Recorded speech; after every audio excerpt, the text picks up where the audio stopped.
Et nous sommes live, les amis. Bienvenue dans ce live. Ce soir, nous allons parler d'amour, nous allons parler de présence.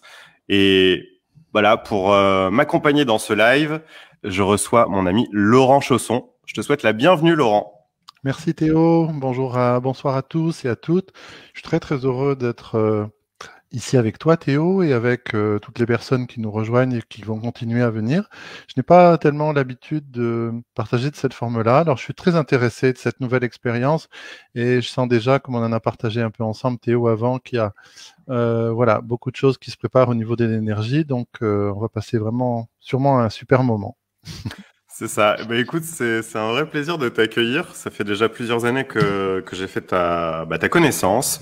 Tu es channel multidimensionnel. Tu canalises voilà différentes présences, comme voilà de nombreux êtres maintenant qui s'éveillent à toutes ces consciences aussi finalement qui coexistent dans l'univers. Donc du coup, pour moi un chemin aussi de reconnexion à soi et de guérison. Euh, Est-ce que tu peux nous parler justement un petit peu de ton parcours dans les grandes lignes pour savoir un petit peu plus sur toi? Oui, bien sûr, avec grand plaisir. Alors, bon, bien sûr, on peut choisir ce qu'on évoque de soi-même ou de son parcours. Et ce que j'ai envie de partager avec vous, c'est comment je suis parvenu d'étape en étape jusqu'à aujourd'hui à être dans un propre entraînement spirituel pour moi-même et une transmission qui est le reflet précisément de mon chemin d'aujourd'hui. J'ai rencontré la voie du canal par un contact avec des channels et ça a éveillé en moi ce qui était, comme chez chacun de nous, un potentiel, parce qu'en effet, c'est quelque chose qui est présent en chacun de nous, c'est inhérent à notre conscience, mais selon notre existence, selon les circonstances, nous n'éveillons pas ce potentiel au même moment. Hmm. Alors, lorsque j'ai rencontré le channeling, j'étais moi-même en évolution personnelle, en développement personnel, et également en démarche de psychothérapie. C'est-à-dire que j'étais véritablement axé sur le fait d'aller vers la guérison intérieure des blessures émotionnelles et de tout ce qui, justement, nous empêche de vivre l'amour dans cette existence humaine.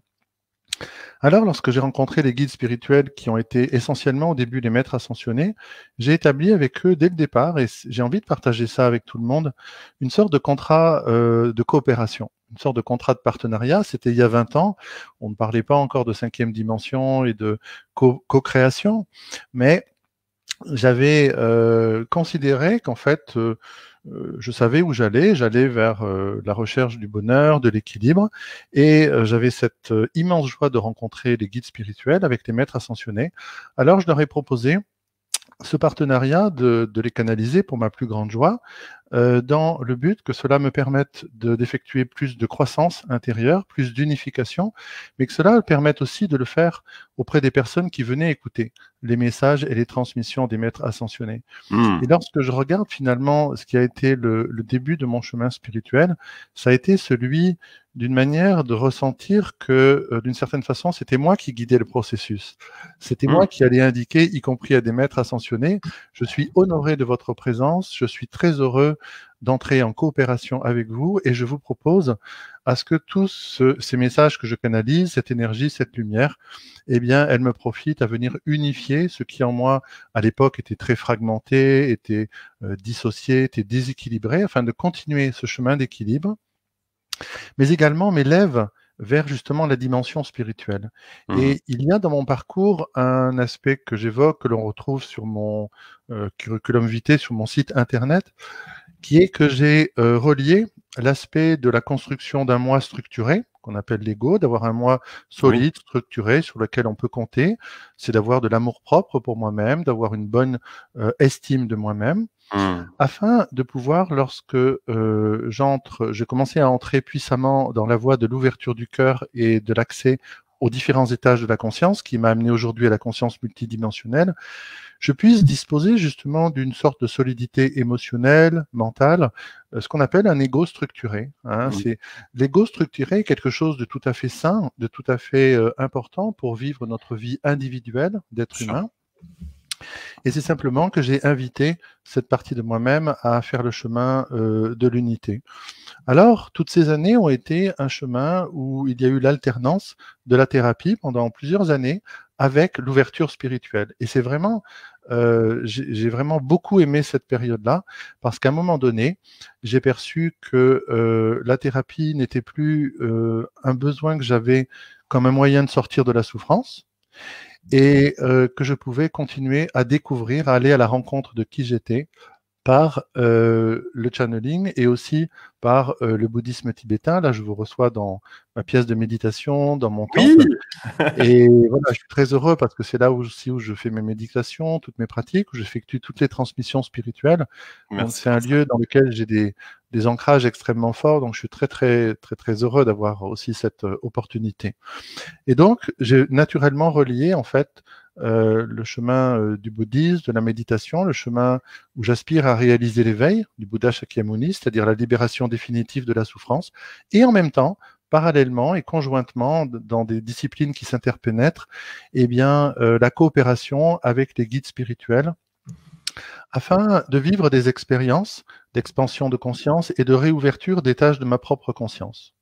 Justement, Alors, j'ai il y a une, une... j'ai une question à te poser par rapport à ça, parce Oui, que souvent, voilà, les premières années sont assez significatives, parce que les premières expériences bah voilà, nous appellent à vivre des choses assez extraordinaires. Enfin, ça a été le cas de mon côté, donc j'imagine que toi aussi.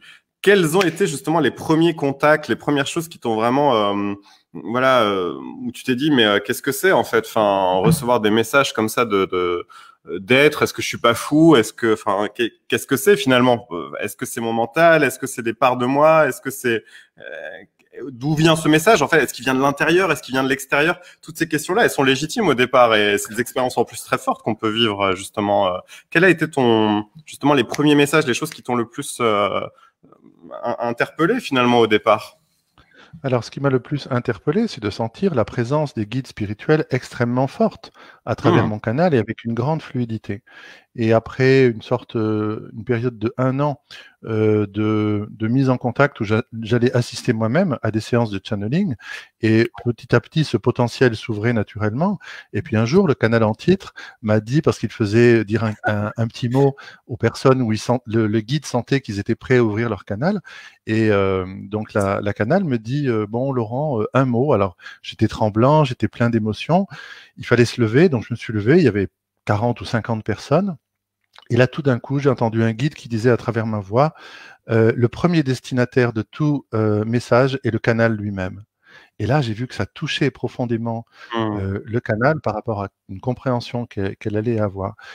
Ceci m'a donné une certaine confiance dans la présence à ce moment-là des guides spirituels. Et après, c'était quelque chose qui amenait tellement de profondeur. Et pour moi, lorsque j'ai rencontré le channeling, j'ai été bouleversé parce que j'ai senti que l'esprit était vivant. C'est vraiment la phrase qui me reste, que je me souviendrai toute ma vie. L'esprit est vivant. C'est l'archange Michael qui s'exprime, qui est face à nous. Et voilà. C'est ce qui fait que ça m'a porté vers le fait de m'engager dans les expériences. Et comme tu le dis, lorsque se sont élevés dans mes pensées les doutes, les Oui. interrogations, les peurs, tous ces systèmes-là, je suis loin d'avoir échappé à tout ça. Au contraire, j'y étais plongé pendant assez longtemps parce qu'à cette époque-là, justement, je n'avais pas encore un moi structuré. J'avais des blessures émotionnelles, j'avais des fragilités intérieures. Et qu'est-ce qui se passe quand la lumière et l'amour poussent à l'intérieur d'un être humain? Eh bien, ça pousse également ce qu'on n'a pas été capable d'aimer de nous-mêmes, de notre histoire. Donc, ça fait aussi remonter les blessures, ça fait Hmm. remonter les difficultés. Et c'est vraiment important, en tout cas, de considérer que dans ce chemin spirituel, il y a tous ces doutes, toutes ces peurs, ces contenus qui sont liés à l'identification qui vont remonter. Et chez moi, elles ont remonté. Et pendant un jour, j'ai posé la question à un maître ascensionné à travers un autre canal par rapport aux doutes, où j'ai entendu une question qu'une personne posait. Je ne me souviens plus très bien. Oui. Et la personne, justement, elle se disait, oui, mais moi j'ai des doutes, etc. Qu'est-ce que je fais avec ces doutes? Ça Hmm. m'ennuie, je veux m'engager, tout ça. Et là, le maître lui a répondu, les doutes sont vos garde-fous. C'était très clair, c'est très direct. Les doutes sont vos garde-fous. Hmm. C'est-à-dire que la réponse qu'il donnait à ce moment-là est que les doutes n'ont pas uniquement une fonction d'obstacle, parce que lorsqu'ils nous emmènent dans l'inhibition, qu'on ne peut rien faire, évidemment, c'est l'obstacle qui nous bloque complètement.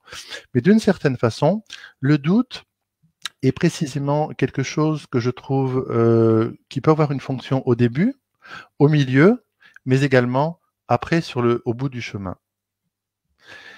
Aujourd'hui, il n'est pas impossible qu'à un certain moment des doutes viennent dans mon esprit, d'une nature ou d'une autre.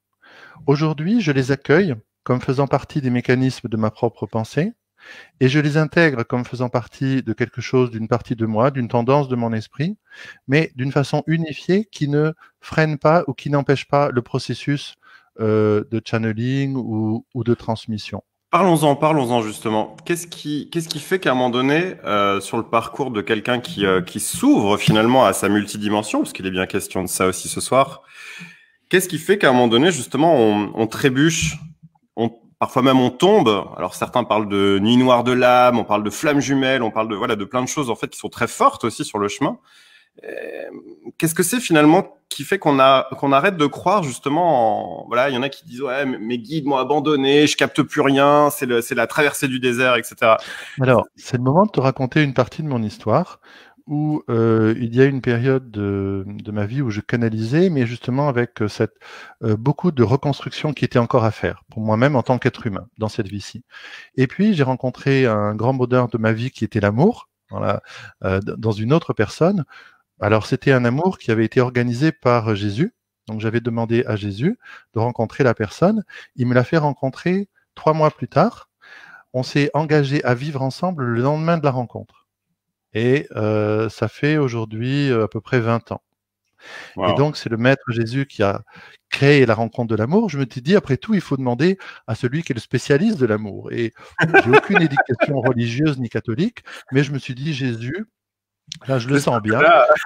Je lui demande à lui. Et j'aime à dire que, alors, je lui ai demandé dans des conditions particulières.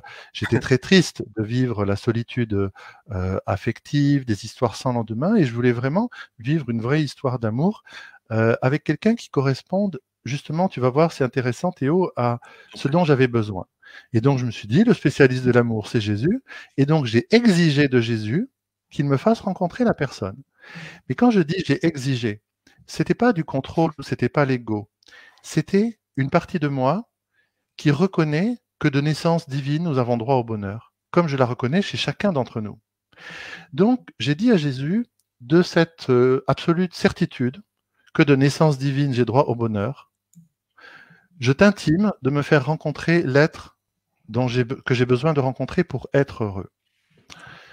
Les circonstances se sont effectuées. Il y a eu aussi les maîtres ascensionnés qui s'en sont mêlés. Bon, l'histoire serait un peu longue, mais une autre fois, je pourrais la raconter parce qu'elle est assez amusante, qui fait que la rencontre d'amour s'est faite avec un autre être où on s'est séparés 24 heures et où on a emménagé ensemble le surlendemain de la rencontre.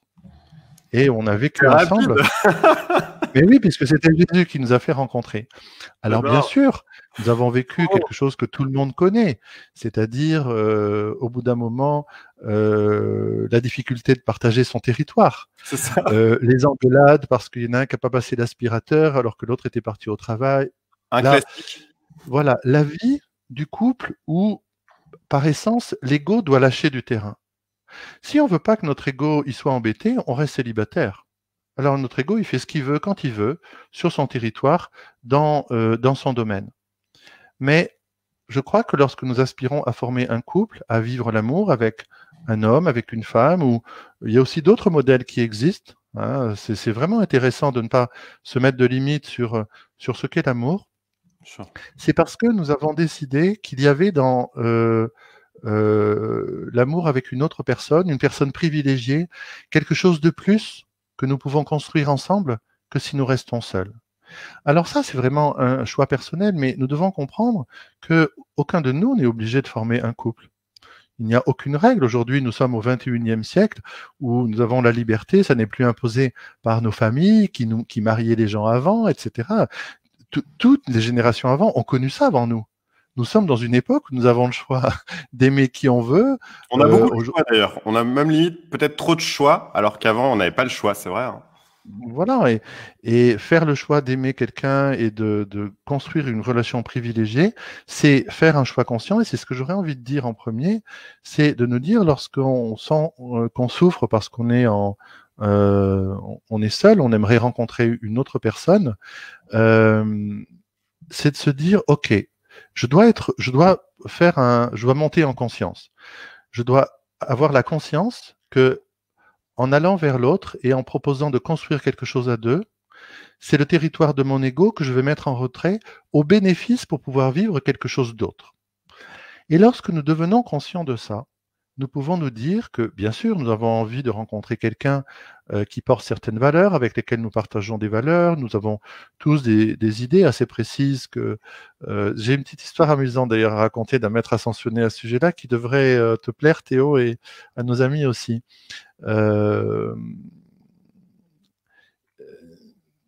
et du coup, j'en perds un peu le fil de ce que je disais parce que comme je Ah m'en mais souviens. je t'en prie, c'est ce que tu dis est vraiment éminemment intéressant. D'ailleurs, je salue tout le monde. On a plein de personnes qui se sont agrégées. Donc, bah, bonsoir tout le monde. Il y a des personnes que je connais pas ce soir, donc vous êtes les bienvenus. J'imagine que c'est des personnes de ta communauté, Laurent. Donc, voilà, c'est un vrai plaisir de vous accueillir. Vous êtes aussi les bienvenus ici sur cette page. Ça stream sur YouTube et sur Facebook. Donc là, on est bon. Et je vous invite du coup à liker et à partager aussi le live. Comme ça, plus on est de fous, plus on rit. Voilà, parce que comme on va être ensemble un petit moment, parce qu'on a énormément de choses formidables à partager ensemble, on sent, il y a le temps de prévenir les amis et tout ça. Et par rapport à l'amour et cette question de l'amour, c'est vraiment se dire, si je veux créer ce qu'est l'amour, je dois devenir conscient de ce que je veux créer. Non pas conscient de faire la liste des qualités qu'on attend de l'autre et que, voilà, mais d'être conscient de que nous allons faire une création et où nous allons, d'une certaine façon, attirer une autre personne qui, on va dire, énergétiquement, va être magnétisée, va être attirée par nous par rapport aux valeurs que nous portons. Mmh. Alors, cette petite histoire que j'aime beaucoup sur l'amour, j'ai envie de vous la raconter parce qu'elle est vraiment très saisissante. J'assistais un jour à une grande séance de channeling avec un channel que j'aimais beaucoup, qui n'est plus dans son corps aujourd'hui. C'était une femme qui s'appelait Laura Cavatorta et elle canalisait Rama. Et donc, il y a un monsieur un peu âgé qui, c'était le moment des questions-réponses. Et il dit, moi j'ai une question pour Rama. Alors Laura lui dit, oui, enfin Rama lui dit, je t'écoute. Il lui dit, il y a un an, je t'ai dit que je voulais rencontrer une personne pour vivre l'amour. Et tu m'as dit absolument que tu allais me la faire rencontrer. Alors, ça fait maintenant un an, et je te signale que je n'ai rien vu venir. Et là, Rama regarde le monsieur qui avait posé la question, il le regarde bien en face et il lui dit, en effet, il y a un an, je t'ai annoncé la rencontre. Il y a un an, c'est ce à quoi tu aspirais, mais tu n'y croyais pas toi-même. Alors je te l'ai annoncé, c'est ce qui a fait que tu as pu, depuis cette période, faire ce chemin d'acceptation que tu y as droit. Aujourd'hui, la rencontre va pouvoir se faire parce que les conditions sont enfin réunies. Mmh. Ce jour-là, j'étais ébloui par ce maître avec lequel j'ai collaboré pendant des années, que beaucoup de mes amis connaissent, surtout ceux d'il y a plus de 10 ans, et parce qu'il avait cette façon d'un amour profond, mais l'amour profond du maître, c'est-à-dire celui qui vient nous chercher dans la fragilité où nous en sommes, ou Mmh. dans le sentiment d'indignité de mériter l'amour, par exemple, et qui par la, la, la maîtrise précisément du maître ascensionné nous emmène dans un espace de notre propre conscience où enfin les conditions vont être réunies pour que nous puissions vivre ce que nous avons à vivre. Mmh. Alors, c'est une des nombreuses histoires sur l'amour que j'ai retenues, mais qui était tellement belle parce que il ne s'agit pas d'un tour, il ne s'agit pas d'une astuce, il s'agit de comprendre que l'amour des maîtres ascensionnés voit clairement, comme si nous étions transparents, à l'intérieur de nous tout ce qui est en jeu. Et ils ne nous disent pas ce que nous voulons entendre, ils ne nous disent pas quelque chose pour nous faire plaisir. Ils ne nous disent ou nous font faire des choses que parce qu'ils voient que dans ce mécanisme que nous allons mettre en œuvre, nous allons pouvoir nous rapprocher de ce à quoi nous aspirons. Et j'ai vraiment un amour inconditionnel pour les maîtres ascensionnés.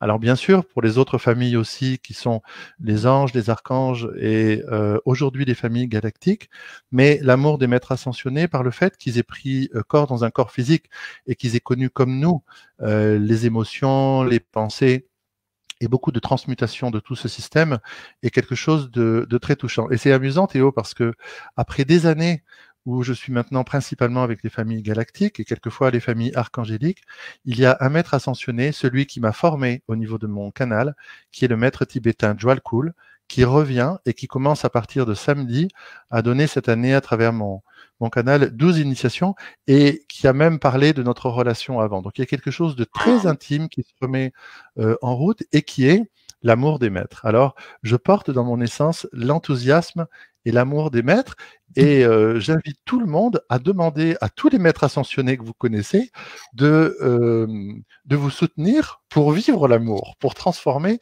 ce qui a transformé pour vivre l'amour. Alors, c'est aussi un aspect que je souhaite parler.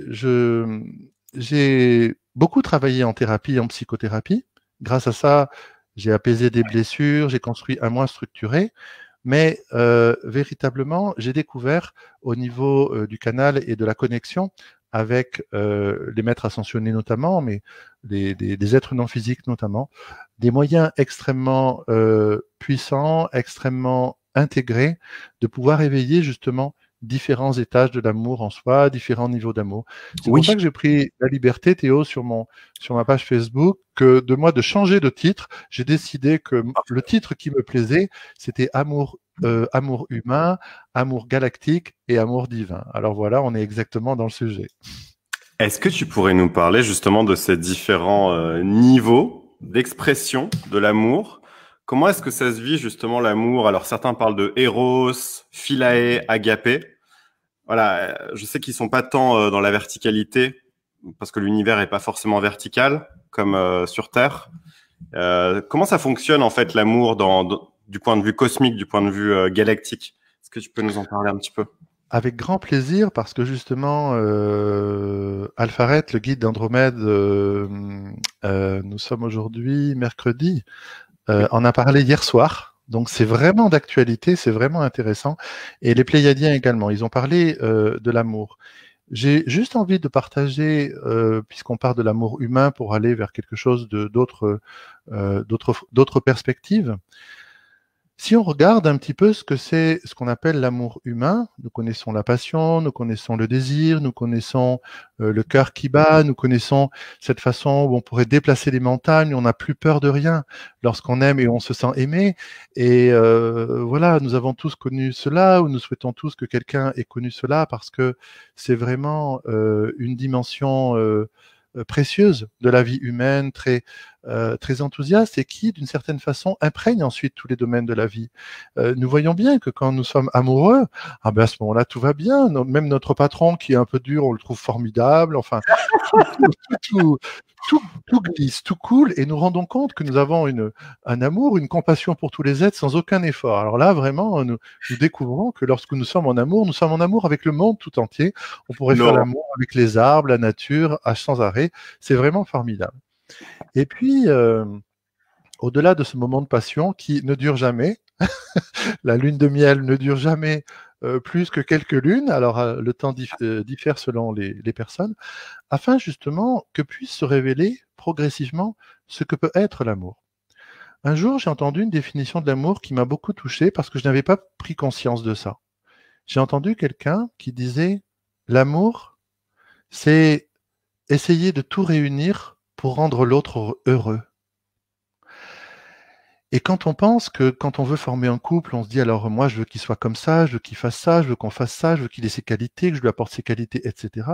Et je me suis dit, mais alors si l'amour, c'est tout faire pour rendre l'autre heureux, et que c'est ça qui nous rend heureux, et qu'on choisit de privilégier ça chez un être, il y a une sorte d'ouverture dans mon esprit et dans mon cœur, parce que je me suis rendu compte tout d'un coup que ça pouvait être quelque chose d'un peu moins égocentrique, que dans l'amour, on pouvait moins rechercher de rencontrer quelqu'un qui nous protège, quelqu'un qui nous rassure, quelqu'un qui nous sécurise, quelqu'un qui nous apporte la part manquante, etc., etc. Tout ce que nous connaissons de l'amour. Finalement, est-ce que ça serait pas aussi à un moment donné, il est 33 quand je te dis ça, c'est marrant, dépasser ou transcender notre programmation, c'est-à-dire de chercher à chaque fois, voilà, le père, la mère, finalement, à travers l'être aimé.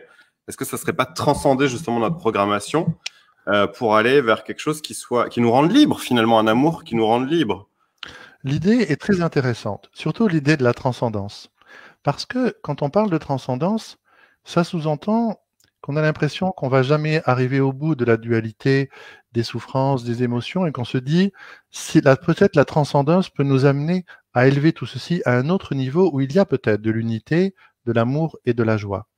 Alors, c'est tout à fait possible, mais sans doute cela dépend aussi des dispositions karmique et de la conscience de chacun d'entre nous, parce que nous n'avons pas les mêmes capacités, nous n'avons pas la même histoire, il ne se passe pas la même chose dans nos vies. Alors, ce que nous observons, c'est que dans l'amour que nous formons dans des couples, par exemple, il y a aussi l'amour filial, l'amour fraternel, l'amour vis-à-vis de nos parents, l'amour vis-à-vis des enfants, l'amour que nous portons à nos voisins, qu'on appelle l'amitié ou l'affection. Il y a vraiment beaucoup de formes de nous déclinons. Mais nous contemplons qu'il y a un facteur commun dans toutes ces formes d'amour, c'est l'attachement. C'est-à-dire que nous avons peur de perdre l'objet de notre amour. Et cette racine nous montre qu'il n'y a pas aucune solution.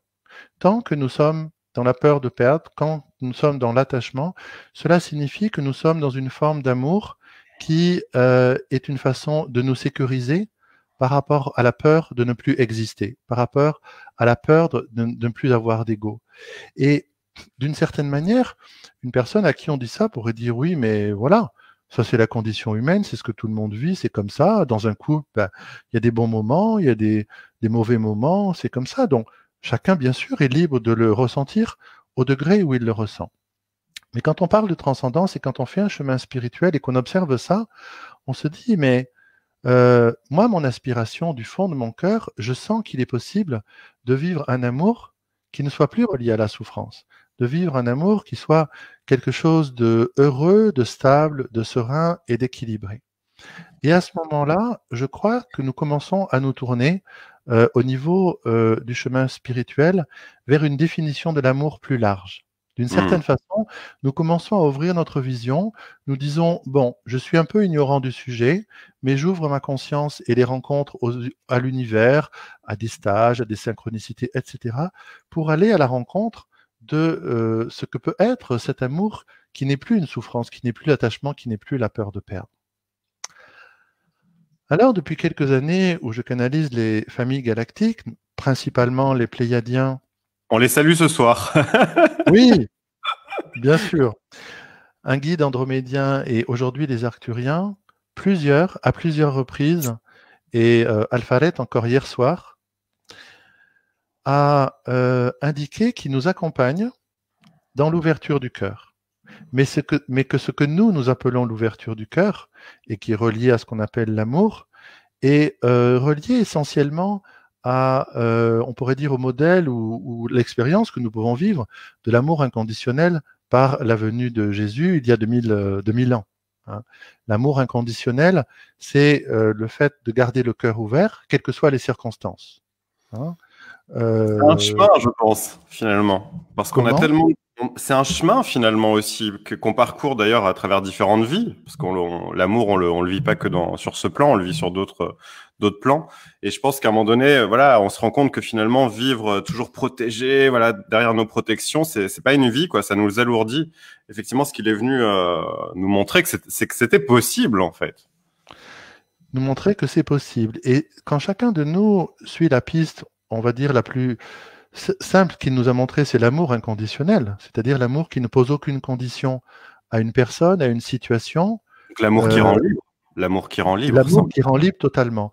Nous avons ça dans notre cœur, parce que si on considère que le Christ cosmique a été inséminé sur la Terre il y a 2000 ans, et que le Christ est présent dans le cœur de chaque être humain, c'est-à-dire que nous pouvons nous éveiller à cette dimension-là, cela veut dire que nous avons cette aspiration, nous sommes conscients que nous pouvons aspirer à l'amour inconditionnel.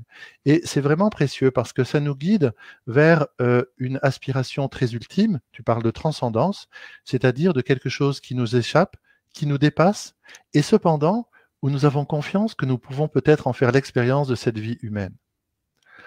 Alors, les Pléiadiens et Alpharet d'Andromède nous ont commencé à nous décrire que ce que nous appelons l'amour est en effet de l'amour, c'est en effet l'ouverture du cœur, c'est par le 4e chakra que se déploient comme des poupées russes différents étages d'une redéfinition de l'amour au fur et à mesure où nous découvrons ce qui était là réellement.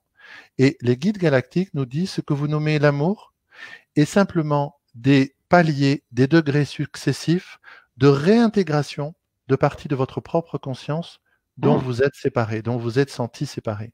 C'est-à-dire que pour eux, l'amour le plus vaste, l'ouverture du cœur la plus vaste, est celle de la réintégration de tous les étages de conscience que nous portons en tant qu'être humain. Alors, nous connaissons l'amour de soi. Nous savons que nous devons prendre soin de nous-mêmes, nous devons prendre soin de nos besoins, nous devons être une personne de bien pour nous-mêmes, nous devons être un compagnon de bien ou une compagne de bien pour nous-mêmes, nous devons pratiquer l'amour de soi. Mais ma compréhension aujourd'hui est que cet amour de soi se construit à tous les étages de la conscience, se construit dans la rencontre avec l'âme. Moi, j'ai une histoire d'amour magnifique avec mon âme, avec l'énergie de l'âme, quand à certains moments, je sens que je suis guidé d'une façon dont je ne suis pas conscient vers certains actes, certaines choses d'une façon avec une précision. Je suis touché profondément. Je sens l'amour de la connexion, de l'intimité que j'entretiens aujourd'hui avec mon âme par le fruit de ces 25 ans de chemin spirituel aujourd'hui qui amène à cette intimité.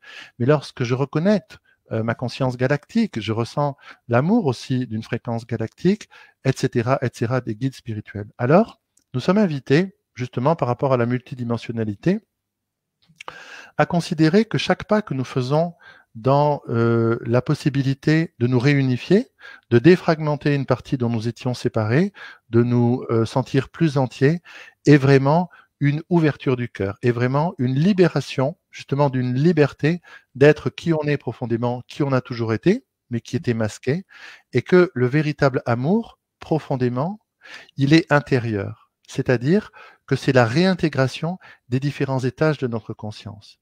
Et nous pouvons imaginer, Théo, en tout cas, moi, c'est l'idée qui me vient dans cet instant précis, oui, que tout ce chemin que nous faisons, le chemin de connaissance de soi, le chemin de développement personnel, le chemin de thérapie et le chemin spirituel, tout ce que nous faisons au niveau de la réunification, plus nous le portons à maturité, plus nous avons des bonnes conditions pour rencontrer une autre personne qui, en même temps, est en train de faire la même chose, en même temps, est en train de se construire intérieurement. Et nous pouvons formuler un souhait que nous pouvons confier à Jésus, au Maître ascensionné, à l'univers, ou au hasard, si on préfère que ça soit comme ça, que nous puissions effectuer la rencontre qui nous permette de construire ensemble quelque chose issu des deux niveaux d'unité intérieure que chacun a construit de son côté.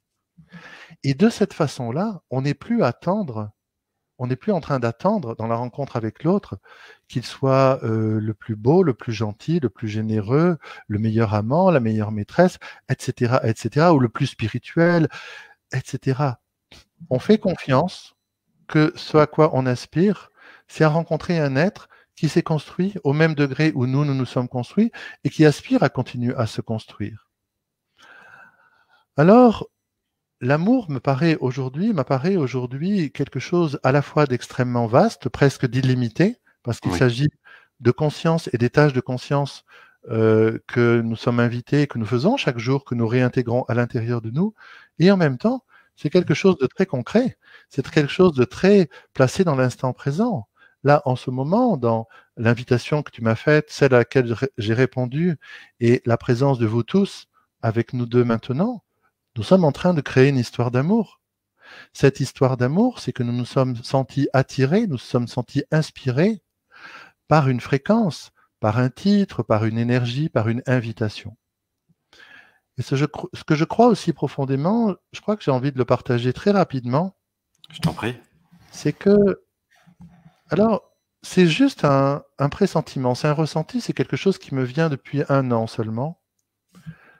Dans des situations comme celles dans lesquelles nous sommes, là, tous ensemble, en ce moment, j'ai vraiment l'impression, surtout à des moments comme ce soir, que l'être humain que nous sommes a entendu sur les plans intérieurs ce que, au niveau de notre âme, était déjà organisé, était déjà programmé.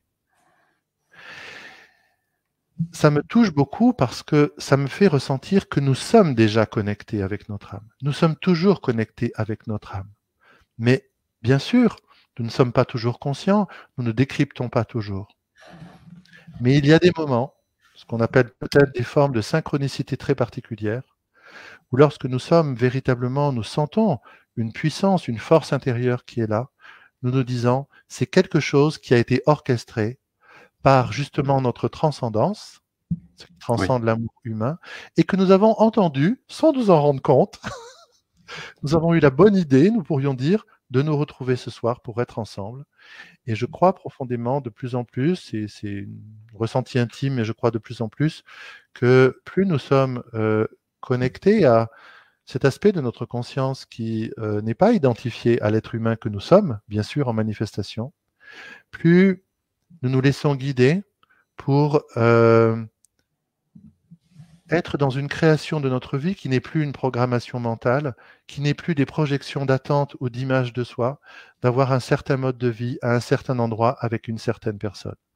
D'une certaine façon, c'est le grand plongeon auquel nous avons aspiré, que nous attendons tous depuis longtemps, celui de nous confier à notre âme, celui de nous dire, mon Dieu, tu sais ce qui est bon pour moi, tu sais quel est mon potentiel de réalisation spirituelle.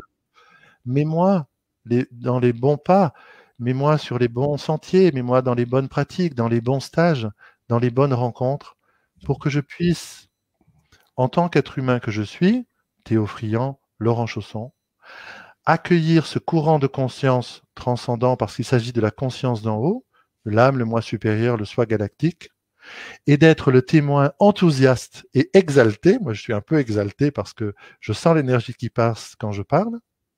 Mais cette exaltation, c'est celle de la joie, de ressentir le courant de l'amour divin, de l'unité, de la lumière, de la sagesse, qui nous traverse lorsque nous sommes dans cette disposition.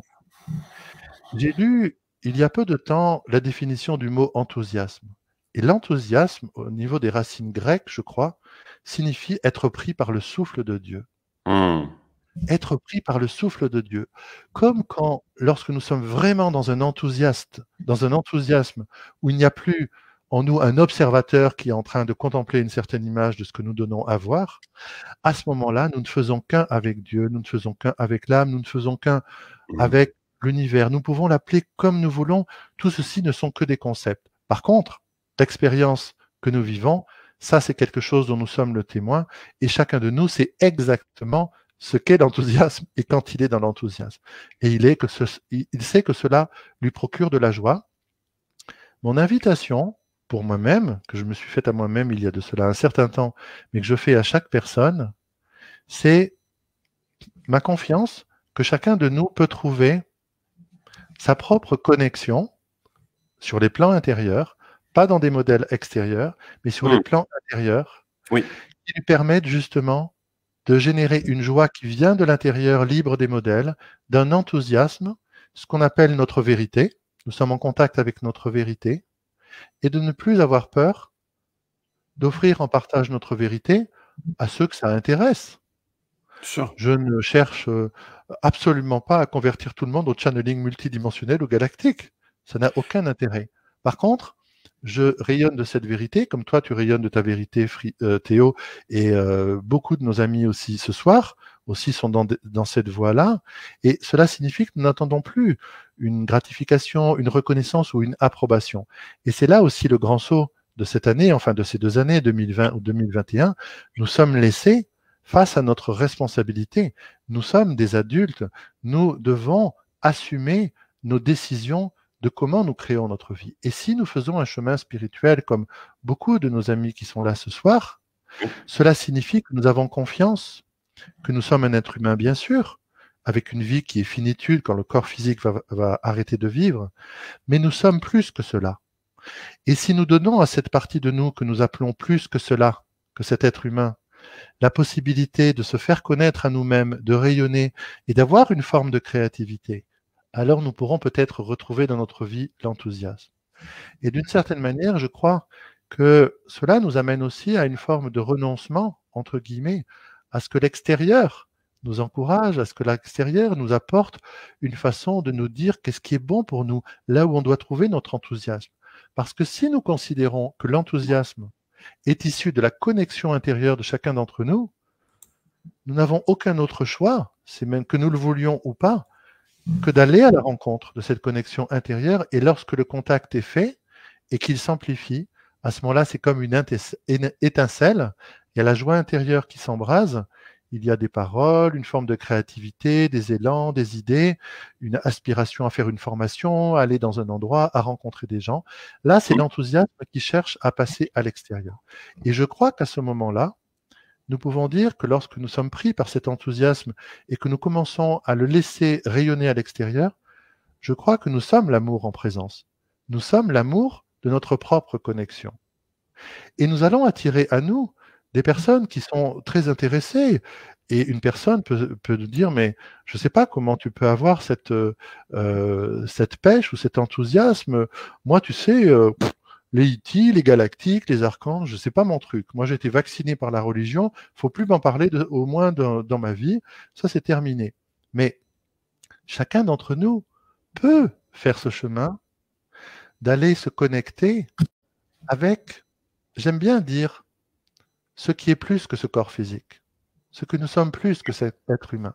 Chacun de nous sait et n'a aucun doute que nous sommes l'amour. Parce que lorsque nous vivons l'amour, nous voyons bien que cela est une transcendance. Nous voyons bien que cela nous amène à des fréquences, des vibrations qui sont au-delà de l'identification des images de soi et des perturbations émotionnelles, même si cela vient après, parce qu'il y a beaucoup d'attachement, d'identification et tout ça. Mais nous voyons bien que nous sommes en phase avec une énergie. Et pour moi, la voix de l'âme, la voix du cœur sont des synonymes. La voix de la multidimensionnalité, c'est encore un autre synonyme. Simplement, dans la multidimensionnalité, j'y trouve une forme d'amour encore plus vaste. Parce que quand je contacte un guide d'Andromède, d'Arcturien ou des Pléiades, mon cœur bat et s'ouvre et monte en énergie. Mais aujourd'hui, je sais aussi que je connecte et je réactive l'un des étages de ma propre conscience à un étage très élevé. C'est-à-dire ce que je suis en tant que pléiadien, ce que je suis en tant qu'andromédien, ce que je suis en tant qu'arcturien. Et il ne s'agit pas d'un enflement de l'ego où tout d'un coup Laurent Chausson se déguiserait en arcturien. C'est pas du tout cette genre de choses. C'est bien plus une connexion qui s'établit sur les plans intérieurs et qui, d'une certaine façon, est reconnue de façon intégrée avec l'être humain que nous sommes. Nous avons une existence d'être humain. Nous avons un ego, nous avons des images de soi, nous avons une identification. Mais nous avons la possibilité d'ouvrir cette conscience d'une façon plus large pour accueillir d'autres courants de conscience qui correspondent à des étages de notre propre conscience dont nous ne faisons pas encore l'expérience dans un corps physique. Et pour moi, le canal aujourd'hui multidimensionnel, c'est me relier aux 143 autres extensions de conscience de mon âme groupe, qui sont sur d'autres planètes, d'autres dimensions de la conscience, d'autres galaxies, afin de continuer mon unification. Et il n'y a pas de confusion, il n'y a pas d'ambiguïté. Je suis toujours Laurent Chausson qui va aller dormir, qui va faire ses courses, qui va, etc. Et qui, en même temps, est de plus en plus connecté à des aspects de cette ouverture de la conscience qui, en fait, est illimitée. Alors, cela peut nous donner une certaine forme de vertige. Et j'ai lu quelque chose qui m'a beaucoup plu aussi un jour, aussi d'un catalyseur, c'est que nous avons une existence humaine, mais ce que nous appelons notre identité, en réalité, nous avons bien une identité, sinon, bon, on est un peu fou, nous pourrions dire, au mauvais sens du terme. Donc, avec quelques masques aussi, ce système de représentation, j'ai l'impression qu'on est tout le temps en représentation, en fait, sur cette planète. Alors, voilà, on peut faire toutes les thérapies ou toutes les approches pour sortir des images de soi, des identifications et être plus sincère. Et toutes les process de lâcher prise et de sincérité et tout ça sont bénéfiques dans ce sens-là. Mais la véritable sincérité, c'est lorsque nous nous connectons à des étages de notre conscience qui ne sont plus identifiés. Parce que l'ego, Oui. c'est l'ego. Le moi structuré, même structuré, ça reste le moi. L'ego de Laurent Chausson va rester l'ego de Laurent Chausson jusqu'au moment de l'éveil du Bouddha Shakyamuni, jusqu'au moment de l'ascension. C'est-à-dire à ce moment-là, il y a effectivement quelque chose qui se transforme. Mais Oui. jusqu'à ce moment-là, l'ego est présent. Alors, j'aime à considérer cette perspective qui est que dans cette dimension d'unification, notre ego, notre identité en tant qu'être humain nous accompagne, mais elle est de plus en plus participative, elle est de plus en plus Collaboratif. enthousiaste de Mmh. découvrir plein de trucs qu'elle ne connaît pas. Parce que notre ego, il ne connaît que des repères conventionnels et finalement, au bout d'un moment, il s'ennuie parce que son dernier joujou qu'il s'est acheté, il a envie d'un nouveau, puis il voit que c'est sans fin. Mais quand il découvre tout d'un coup Très une clair. énergie qui n'est pas du corps physique, qui est une fréquence de lumière qui vient d'un plan galactique, qui vient de Sirius ou d'Andromède, tout d'un coup, même l'ego, il est intéressé parce que d'une certaine façon, il peut chercher à le récupérer ou en tout cas, il est là pour assister au spectacle.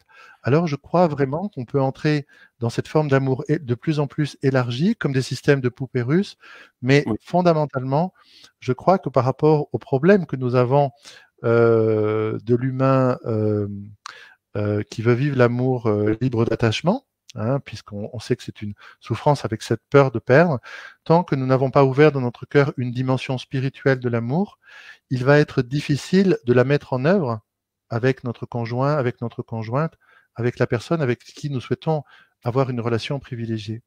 Parce que lorsque nous avons l'amour de l'âme ou l'amour de notre fréquence galactique ou d'un guide spirituel qui se relie à ce que nous sommes, nous allons avoir une qualité de présence qui est plus vaste.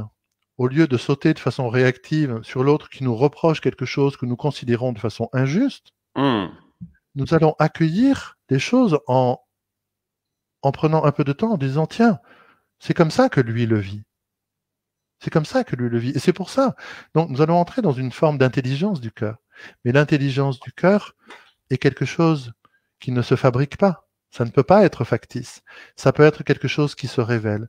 Et pour moi, le chemin véritable spirituel aujourd'hui, en tout cas celui que je parcours et pour lequel j'accompagne les personnes qui viennent participer à mes activités, c'est un chemin de révélation. C'est-à-dire, on ne construit rien. Mmh. Je suis absolument confiant et persuadé que nous avons une nature de bonté fondamentale dont nous sommes la plupart du temps séparés, avec laquelle nous sommes quelquefois reliés, et que notre véritable chemin revient à libérer les voiles et à nous détacher de ce qui nous empêche de sentir notre propre nature et de l'offrir. C'est-à-dire, cet amour ne fait plus de différence entre cette vibration qui se répand dans notre corps physique et dans tout notre être et celle qui va à l'extérieur. L'amour, il est partout. Lorsqu'il est là, il est là. Et je crois vraiment aujourd'hui que si nous avons la capacité de pouvoir entrer dans des démarches, quelles qu'elles soient, où nous avons la confiance précisément, comme dit Mathilde, se révéler à soi que Révélation. nous avons cet amour qui est déjà présent, qui est déjà préexistant, et que le chemin que nous faisons n'est pas un chemin de fabrication ou de construisons de quelque chose de mieux, de plus aimant, de plus gentil, de plus généreux, mais un chemin de révélation d'un potentiel qui est là, cela signifiant qu'en changeant de perspective, nous n'allons pas être attirés non plus par les mêmes modalités et nous allons comprendre que c'est aussi tout un chemin intérieur qui prend du temps, mais qui est un chemin d'amour de soi, parce que c'est un chemin d'accepter, d'accueillir, de voir, de rencontrer et de laisser se détacher tout ce qui a besoin de l'être pour révéler simplement notre cœur. Alors bien sûr, c'est Mmh. une mise à nu, c'est certain, mais quelqu'un qui est amoureux, il peut se mettre tout nu, ça lui pose aucun problème. Il est amour, il ne fait aucune différence avec l'amour. Alors Ça fait voilà. écho aux enfants parce que tu sais, moi j'ai souvenir, voilà, mes neveux à 5 ans, ils couraient partout comme ça nus, tu vois, c'est des jumeaux en plus, tu vois. Donc ils couraient nus comme ça en mode, tu sais, vraiment enfant foufou et tout. Et je trouvais ça trop marrant. Et puis après, quand ils ont eu 7, 8 ans, ah bah non, finalement, je m'habille, je porte des choses et tout ça. Ils ont cette pudeur et ce côté, voilà. C'est marrant de voir cette différence entre l'enfant qui est vraiment dans l'être et qui est hyper connecté à son âme finalement, donc qui est dans cet espace de création pure, dans cette pureté là quoi, 5 ans là, 5 ans, et je le trouve vraiment, je trouve ça un âge magnifique, tu vois, ça me fait quoi. J'ai une photo là sur mon bureau de moi à 5 ans, tu vois, c'est vraiment l'enfant dans sa pure créativité, tu vois, dans son côté libre, vraiment le gamin divin en fait, tu vois, l'enfant divin. Et pourquoi est-ce qu'après on est sans cesse, pourquoi est-ce que l'ego il devient accro à la dualité? Pourquoi est-ce qu'on est sans cesse en représentation en fait? Qu'est-ce qui fait qu'on veut toujours plus en fait? Pourquoi est-ce qu'on quitte cet espace magique de l'enfant intérieur? Alors, c'est une question à laquelle je n'ai pas de réponse, que je trouve vraiment intéressante parce qu'elle nous amène à observer que nous arrivons dans ce monde-là, lorsque notre âme s'incarne dans une dimension physique, avec un esprit de découverte totale, une fraîcheur, quelque chose qui est sans limite, sans artifice, sans manipulation. Oui, Et toutes les approches qui parlent de l'enfant intérieur nous invitent à retrouver en nous cet aspect ludique qui s'émerveille, qui a la capacité de s'émerveiller. Alors, je ne sais pas si, en tout cas, moi, je n'ai pas la réponse, mais je ne sais pas si on peut vraiment comprendre pourquoi nous arrivons avec toute cette fraîcheur, toute cette qualité, pourquoi nous la perdons ensuite quand il y a toute la construction de la vie sociale, toute la construction des limites, d'interdits, de l'autocensure, du surmoi. Enfin, en psychologie, il y a beaucoup de choses qui expliquent cette dimension-là. Et oui, pourquoi un jour, à la faveur de circonstances imprévues, nous retrouvons souvent à la faveur d'une souffrance le chemin spirituel qui est la promesse d'une certaine façon de retrouver un niveau d'intégrité, de joie pure, d'amour, de non-fabrication, de non-manipulation, de lumière et de sagesse. Peut-être ça fait partie du mystère de l'existence humaine. En tout cas, on peut contempler ça comme une espèce d'immense tableau, en effet une grande vision. Et il semble que, en effet, quand on observe toutes ces qualités qui sont chez des enfants, cela nous donne peut-être une sorte mais d'indication. ce sont des canaux purs hein, finalement. Les enfants, ils sont là-dedans en fait de manière pure. Ils sont déjà connectés à la source en fait. Ils Alors, sont. dans ma famille, qui est une toute petite famille, où je n'ai jamais eu de neveux, de nièces, et voilà, c'est cette incarnation dont j'ai rarement pu observer vraiment dans ma propre famille la vie des enfants, donc je les ai observés chez les autres, mais de façon vraiment ponctuelle. Mhm. Et oui, oui, c'est très touchant, et j'adore entendre les mots des enfants, c'est d'une fraîcheur, c'est incroyable, c'est ce que peut dire un enfant, on voit que ça vient du cœur, on vient que il n'y a Oui. aucun frein, aucune barrière. Mais nous voyons bien que s'il gardait cette façon-là, il ne pourrait pas s'intégrer dans un modèle social. En tout cas, Mm. on peut le conclure, il serait véritablement face à de très très grandes difficultés parce que, eh bien, il se mettrait lui-même en danger ou il serait exclu dans un système. Alors, bien sûr, nous pouvons examiner les choses, nous pouvons considérer, c'est intéressant d'observer les choses. Mais si nous aspirons à retrouver cet émerveillement de l'enfant et que nous avons choisi le chemin spirituel et nous voyons qu'il n'y a pas de différence avec le chemin de l'ouverture du cœur et de l'amour, alors nous pouvons nous poser cette question en nous disant, bon, eh bien, voilà, j'ai cette aspiration que je sens forte, je me sens prêt à entrer dans cette voie-là et comment est-ce que je pourrais vivre l'amour en présence de moi-même, du monde, du Covid-19, du confinement, de tout ce qui se passe, de mes propres peurs, des peurs des autres, de l'incertitude, etc., etc. Oui, c'est aimer tout ce qui est en fait, sans juger quoi. Enfin, le jugement amène de la séparation, amène de la dualité en fait. Alors, Qu'est-ce qui fait qu'on sort justement de la dualité, des attachements? Qu'est-ce qui fait, comment l'amour nous amène à ça justement? Selon ta vision en fait, qu'est-ce qui nous fait sortir finalement de cette espèce d'attachement là à la matière qui nous coagule, qui nous colle en fait quelque part à la matière qui nous retient finalement aussi, qui nous alors, enferme aussi. il me semble avoir observé pour moi-même et pour les autres que l'un des facteurs qui nous retient et qui nous attache à tout ce, à tous ces miasmes émotionnels et à cette Marasme, agitation c'est moi qui mentale, viens. Ce marasme. ce marasme, absolument, ces marées dans lesquelles nous pataugeons avec les émotions On était et plein les d'eau pensées en et les plus. schémas de On fait que croyance. de l'eau, quasiment, on est à 70% d'eau, je crois, dans notre corps. C'est une planète où il y a que de l'eau quasiment. Ouais, alors les émotions, évidemment, sont très fortes. On est Je crois servi. profondément que le principal obstacle est notre refus d'accepter les choses telles qu'elles sont. C'est notre refus, non pas d'être d'accord avec tout, de souhaiter que ce qui est souffrant continue, c'est pas du tout ça. Mais je crois que justement, nous avons là une difficulté qui est celle de ne pas avoir pris le temps de considérer ce qu'est notre existence humaine. Nous sommes nés dans un corps physique, nous avons une existence humaine. Si nous faisons un chemin spirituel, nous avons confiance que nous sommes plus que ce corps physique. Cependant, nous avons vécu ce que l'enseignement du Bouddha appelle la souffrance de la naissance. Nous allons traverser la souffrance du vieillissement. Il y en a peu qui échappent à la souffrance de la maladie, et il y a la souffrance de la mort, qui est une étape véritablement majeure. Et tant que nous ne considérons pas que nous avons une condition humaine, une existence humaine, et que l'existence humaine est jalonnée, bien sûr, de beaucoup de bonheur, de créativité, d'ouverture de conscience spirituelle et de construction et de tous ces moments-là, mais qu'elle est jalonnée par ces expériences, nous n'allons pas pouvoir vraiment nous libérer de cette lutte perpétuelle que nous menons vis-à-vis des circonstances. Chacun de nous veut ne pas avoir de problème. Chacun de nous veut avoir la paix extérieure. Ne plus avoir de problème avec sa voiture, ne plus avoir de problème avec ses collègues, avec son patron, avec l'épidémie, avec ce masque qui ne tient pas, où on ne voit rien sous les lunettes, etc. Nous voulons tous nous séparer de ces problèmes. Nous voulons tous nous séparer de ça. Mais bien sûr, c'est notre vécu à nous tous, à des milliards d'individus sur la planète. Tellement authentique, Laurent, merci. Mais oui, la spiritualité incarnée, c'est vraiment inclure tous les aspects de ce que nous sommes à chaque instant. Et ces aspects-là nous permettent de voir que nous sommes en révolte, nous sommes en refus de considérer la réalité de ce qui est là tel que c'est là.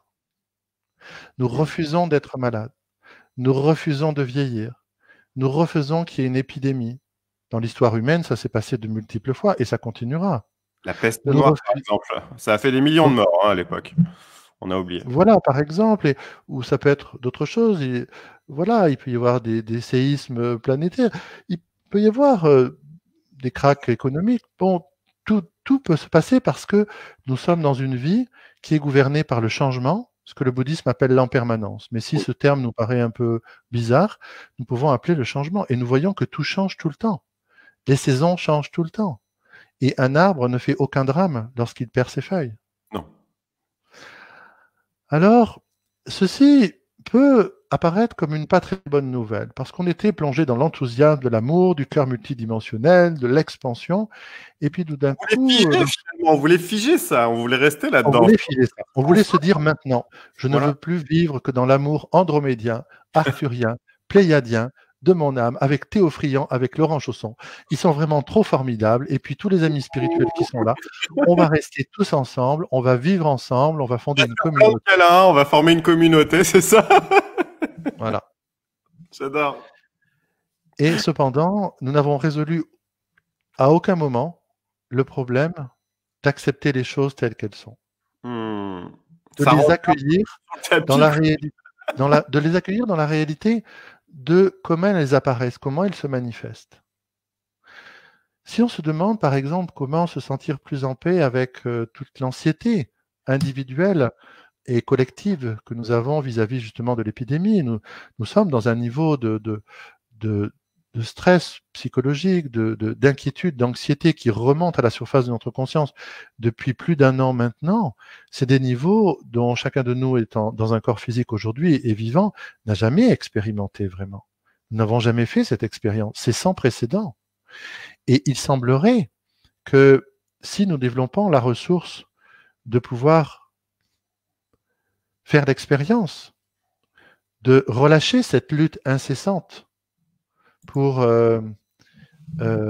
refuser la réalité de ce qui se passe instant après instant, je crois que nous pouvons trouver un ressourcement dans notre propre cœur, justement, qui est celui de l'acceptation que dans cet instant présent, quelles que soient les circonstances, nous sommes libres d'orienter nos pensées, notre parole et nos actions dans la direction qui nous ressemble. Hmm. L'année dernière, en fin 2020, j'avais reçu dans ma guidance que l'année 2021 allait être une année d'autonomie et d'autodétermination. Oui. Alors j'ai partagé sur ce sujet-là, mais ça ne m'apparaissait pas très clairement. Et quand cette année, en 2021, j'ai vraiment ressenti intérieurement dans mon cœur, dans mes émotions, dans mes pensées, ce que c'est l'autodétermination. L'autodétermination, c'est d'avoir cette capacité de regarder les choses telles qu'elles sont, jour après jour, Sûr. et de dire, mon esprit est libre, je suis libre, non pas de sortir comme je veux, faire ce que je veux, etc. Ça, c'est une fausse liberté. Ça, c'est l'illusion de la liberté où on fait ce qu'on veut quand on veut. Mais Hmm. je suis libre, dans un contexte donné, de créer ma vie selon les valeurs qui sont les miennes. Oui. Alors, j'invite chaque personne qui le souhaite à considérer dans toutes les situations qui sont même des situations de contrainte, d'épreuve, que nous avons tous plus ou moins à certains moments, de réaliser qu'il y a plein de moments où nous avons une liberté qui est celle de la façon dont nous interagissons avec l'extérieur. Est-ce que nous nous replions sur notre peur ou est-ce que nous offrons un espace de confiance dans l'instant présent, de présence, d'ouverture, de non-jugement? Est-ce que nous offrons un gentil sourire à quelqu'un que nous voyons qui a très peur, par exemple? Oui, Et j'en ai vu, j'en ai vu. oui, quand nous voyons quelqu'un qui a très peur et que nous-mêmes, Très, très peur. euh, Qui se décale comme ça, tu vois, qui a peur de la proximité et tout ça, c'est quand même voilà, c'est quelque chose. quelqu'un qui est vraiment pris par l'énergie de la peur d'une façon très forte, à tel point que son corps physique le montre, à tel point qu'il se déplace, etc. Et tout. Et nous en faisons tous l'expérience plus ou moins à un certain moment. Ouais. Eh bien, rien ne nous empêche d'avoir une attitude ouverte, une présence tranquille, et pourquoi pas un sourire face à une personne qui a peur. Et là, Théo, il me semble que nous entrons dans une nouvelle version de l'amour, Oui, qui est celle que nous pouvons incarner l'amour qui donne, qui offre, oui. qui rayonne, plutôt que d'être celui qui ronchonne parce que les autres ne sont pas assez gentils, qui ne nous laissent pas passer devant eux, qui ne nous tiennent pas la porte, etc., etc. Et il me semble que, quelles que soient les circonstances, qu'elles soient favorables ou qu'elles soient, comme en ce moment, défavorables sur un plan extérieur, nous sommes toujours face à ce même choix intérieur. Comment est-ce que je me relie au monde? Comment, dans cette liberté que j'ai, j'offre plutôt que je prends? Je me rends disponible, j'accueille l'autre tel qu'il est, et si j'ai des compétences, des qualités ou des choses à offrir, qu'est-ce que j'offre? À la fin de la journée, nous pouvons nous demander, lorsque nous allons nous coucher, avant de nous endormir, nous tirons les draps et nous fermons les yeux et nous nous disons, aujourd'hui, qu'est-ce que j'ai offert? Aujourd'hui, à qui j'ai offert? Et quelle que soit la réponse que nous nous donnons, nous pouvons faire le souhait avant de nous endormir, de nous dire, demain, je souhaite avoir la possibilité d'offrir encore plus, de pouvoir être un être bienfaisant, de pouvoir amener quelque chose qui fait du bien. Et à ce moment-là, il me semble, nous pouvons sentir que notre cœur est heureux. Et il me semble que quelle que soit l'épreuve, lorsque nous sentons que nous sommes là pour être disponibles pour l'autre, il me semble qu'à ce moment-là, nous vivons une forme d'amour qui n'a plus besoin de rien d'autre que de sentir que c'est notre essence, c'est notre identité. Hmm. Alors nous pouvons former un couple, nous pouvons ne pas former de couple, nous pouvons avoir une amitié qui est une forme d'amour, nous Oui, pouvons, il y a toutes les formes qui sont possibles. Mais je crois profondément que l'amour naît de l'intérieur. L'amour naît de l'intérieur de notre cœur et ne correspond pas à un modèle, à une transformation de l'ego, à un changement de comportement, à, à ce genre de choses. Et Hmm. j'aime beaucoup le titre que toi tu as décidé de donner à notre rencontre, Oui. vivre l'amour en présente, parce qu'il y a vraiment trois mots qui sont vivre. Ici et maintenant, en Voilà, présence. c'est vraiment la vie, vivre. L'amour, c'est ce dont on parle. Et en présence, ça parle de conscience. Donc, lorsque nous réunissons le vivant, l'amour et la conscience, sans doute, nous sommes en contact avec quelque chose qui est bon pour nous et qui est bon pour les autres aussi. Bien sûr. Moi, ce qui me vient, c'est de voir à quel point, justement, on sort de la présence, à quel point on, on, on met comme quelque chose qui est, voilà, éloigné de nous. Enfin, je sais pas, on a souvent tendance à s'éloigner de nous, Oui, alors que la vie, c'est toujours revenir à nous. C'est toujours ça, en fait. Et on devrait toujours revenir à soi, et à revenir à notre centre et de s'accueillir. Et c'est là que les choses viennent. C'est pas en allant sans cesse conquérir quelque part l'extérieur, conquérir l'autre, le cœur de l'autre, comme ça fait très chevaleresque, dit comme ça. oui, oui. Conquérir l'amour, au final, parce que c'est ça, ça s'apparente déjà à une lutte, en fait, à une sorte de Remarque, bataille. autant chevaleresque, c'était un peu ça. Le chevalier, il allait conquérir une belle ou même la capturer. Hein. C'était quelquefois Ouais. par la force. Hein, donc, c'est Les ça. temps ont changé, monsieur. L'esprit Oui. chevaleresque est quand même un peu moins présent, même si on le retrouve, évidemment, on retrouve quand même des valeurs de courage, de noblesse, ça n'a pas disparu, heureusement. Mais voilà, je pense que maintenant, on est plus dans une ère de retour à soi.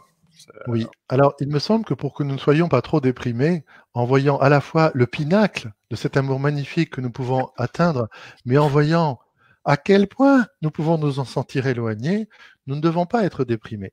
Nous ne devons pas nous dire, mais c'est vraiment éloigné de moi. Parce que nous Hmm. pouvons avoir confiance que c'est notre essence. C'est déjà ce que nous sommes. Il n'y Oui. a rien à construire.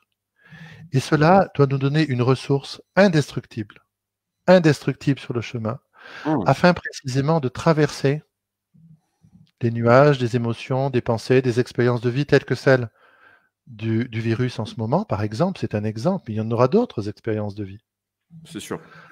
afin de rejoindre cette qualité fondamentale de ce que nous sommes. Et puis, nous ne devons pas nous juger. Nous devons comprendre que nous sommes entraînés à vivre selon l'ego. C'est la tendance la plus facile.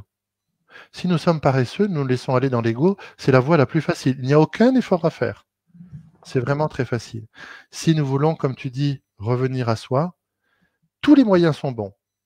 Pas seulement le channeling, tous ceux que nous trouverons pour revenir à nous-mêmes sont forcément un moyen excellent parce que nous revenons à cette aspiration de rencontrer cette nature fondamentale. À ce moment-là, devient une pratique qui entraîne notre esprit d'une nouvelle manière, d'une nouvelle façon, d'une nouvelle direction. Et nous savons que tout nouvel entraînement, le plus dur, c'est l'inversion de la tendance. Hein. Nous Oui. avons tellement été habitués à des fonctionnements égocentriques, à des fonctionnements où nous ne prenons pas la mesure de nos conséquences sur la vie des autres, que même si nous avons beaucoup évolué sur ce plan-là, nous sommes toujours en chemin. Et tout ce que nous allons faire pour revenir à nous va être une manière de pouvoir comprendre que l'alchimie de ce que nous pouvons créer à l'extérieur de notre vie se construit en un seul endroit, c'est à l'intérieur de nous-mêmes, de notre conscience, de notre cœur et de notre âme. Alors, nous ne devons pas non plus attendre une certaine perfection, une certaine sainteté, nous de dire je vais travailler sur moi pendant 10 ans et à ce moment-là, je vais rencontrer le compagnon ou la compagne top ou la situation top. Nous devons vivre chaque instant avec l'authenticité de ce que nous portons, de ce que nous sommes. Mais simplement, le rappel que le meilleur est toujours la promesse de ce que nous pourrons faire éclore demain avec une étape de réunification supplémentaire. Chaque jour, nous pouvons faire monter notre quotient de lumière, notre quotient vibratoire d'unité, et chaque jour, nous pouvons continuer à libérer tout ce qui nous sépare de cette énergie afin d'être en présence nous-mêmes de cela et de l'offrir aux autres également. Oui. En tout cas, je trouve ça vraiment passionnant et je trouve que ça donne une direction à une vie, en tout cas, moi, qui m'enthousiasme, qui me plaît beaucoup. Et puis, il y a beaucoup d'expériences à faire avec les êtres humains, avec les êtres spirituels, avec les étages de notre propre conscience, avec Oui. toutes les situations de la vie quotidienne. Voilà, on ne s'ennuie plus jamais. C'est fini, ça. On ne s'ennuie plus jamais. Quand on fait un chemin de conscience, il n'y a plus jamais d'ennui. D'ailleurs, ce qui me vient, il y a quelque chose qui me vient par rapport à ça, c'est aussi quelque part, plus j'accueille ce qui est, plus quelque part finalement ce qui a été programmé par mon âme, programmé par aussi par l'univers, hein, qui quelque part lui veut l'alchimie à travers nous. Hein. Plus j'accueille les choses, plus elles se transforment rapidement et plus je peux passer à autre chose aussi, à d'autres expériences, d'autres étapes de ma vie. Est-ce que tu peux élaborer justement à ce sujet? C'est intéressant. Absolument, c'est le sujet qu'on était en train d'évoquer avec l'acceptation des choses telles qu'elles sont. Nous considérons que... Expérience aussi, parce que quelque part, oui, on est venu pour réaliser des choses et il y a d'autres expériences qui nous attendent derrière, avec peut-être un niveau d'intensité aussi plus fort aussi. Peut-être on a souvent tendance à réduire le niveau d'intensité de notre vie, alors que l'amour, justement, c'est quelque chose où il y a vraiment cette intensité dans le cœur, dans l'instant présent. Et c'est faire monter ce magnétisme là, cette puissance magnétique du cœur là, et de le partager, de le rayonner. Qu'est-ce que tu Bien penses? sûr, et comme tu l'évoques, le fait de ne pas nous accrocher à Ouais, l'expérience que nous traversons, à c'est ça. l'émotion qui s'élève, au système de pensée qui nous traverse, à la situation du moment, à ce qui se produit dans l'instant présent, est une manière de pouvoir entrer sans méthode ou sans religion ou sans spiritualité particulière Mhm. dans un chemin d'intégration, dans un chemin d'inclusion de chaque moment de notre vie. C'est-à-dire que nous libérons cette forme de rejet qui fait que nous voudrions que les choses en soient autrement. Et c'est ce à quoi nous nous accrochons. Notre esprit s'accroche. Nous voudrions en ce moment être en train de programmer nos vacances à Moklos en Crète. C'est un petit village que j'aime beaucoup. Je suis très attaché à la Crète. J'y suis allé très souvent. C'est un petit paradis sur Terre. Voilà. Et à être, tant que nous sommes accrochés à quelque chose qui n'est pas de l'ordre de l'instant présent de ce qui est là, nous ne sommes pas en pleine possession de nos capacités. Mhm. Quand nous entrons dans la conscience de l'instant présent, dans ce qu'il offre, mais quel que soit ce qu'il offre, quelquefois une émotion, une perturbation, nous sommes à ce moment-là dans leur réalité. Nous sommes dans le réel, nous sommes en connexion avec notre corps physique, notre système nerveux, nos émotions, nos pensées, notre cœur, notre âme, notre soi galactique, notre moi supérieur et la conscience universelle que nous sommes en essence. Je crois profondément que pour vivre une vie humaine et divine, c'est-à-dire une vie au sein d'une incarnation qui rayonne l'amour divin et cette essence non humaine, prendre le chemin, c'est cette question que tu poses, Oui. de ne pas nous accrocher, d'accueillir, comme dit Mathilde il y a quelques instants, ce qui est là tel que c'est là, avec cette humilité de voir ce que nous pouvons faire avec. Quelquefois, nous pouvons juste accueillir. Mais c'est très intéressant d'observer, j'en ai moi-même fait l'expérience à un certain moment de mes relations avec les émotions, notamment les émotions fortes. Oui. J'avais beaucoup refoulé la colère, donc j'ai eu beaucoup de travail à faire avec l'émotion de la colère. Et un jour, je me suis mis en colère vis-à-vis justement de la personne avec qui je vis, parce que vraiment c'était trop injuste. J'étais sûr de mon fait, je me suis mis en colère. Mais il y avait dans mon esprit, à un moment donné, quelque chose où ma colère a été pleinement accueillie, cette énergie du moment, et elle est retombée presque instantanément. Waouh. Et je suis entré dans une pratique d'entraînement de l'esprit qui fait partie aussi de l'entraînement, de l'enseignement du Bouddha, qui est Oui. celle de travailler directement avec l'énergie des émotions. C'est quelque chose qui devient possible après, justement, de multiples étapes ou de multiples phases où nous nous laissons traverser par ce qui nous habite. Hein. Ça ne veut pas dire que nous nous laissons submerger, cela ne veut pas dire que nous passons à l'acte en nous laissant traverser par des émotions, nous sommes des êtres conscients. Mais cela veut dire que petit à petit, nous apprenons à travailler avec les émotions, avec les pensées, mais aussi avec l'énergie. Et aujourd'hui, je suis entré dans une disponibilité de travailler avec mon esprit directement avec les émotions, de la peur, de la colère, de la jalousie, de l'orgueil, de l'attachement, sous forme du désir-attachement, afin de déployer dans mon esprit une capacité d'accueil de cette énergie, de cette fréquence quand elle est là, et comme de lui dire, tu es là, tu es pleinement là. Et je suis vraiment ébloui de constater que lorsque c'est vraiment sincère et lorsque c'est vraiment authentique, qu'on n'est pas en train de se raconter des histoires, Oui.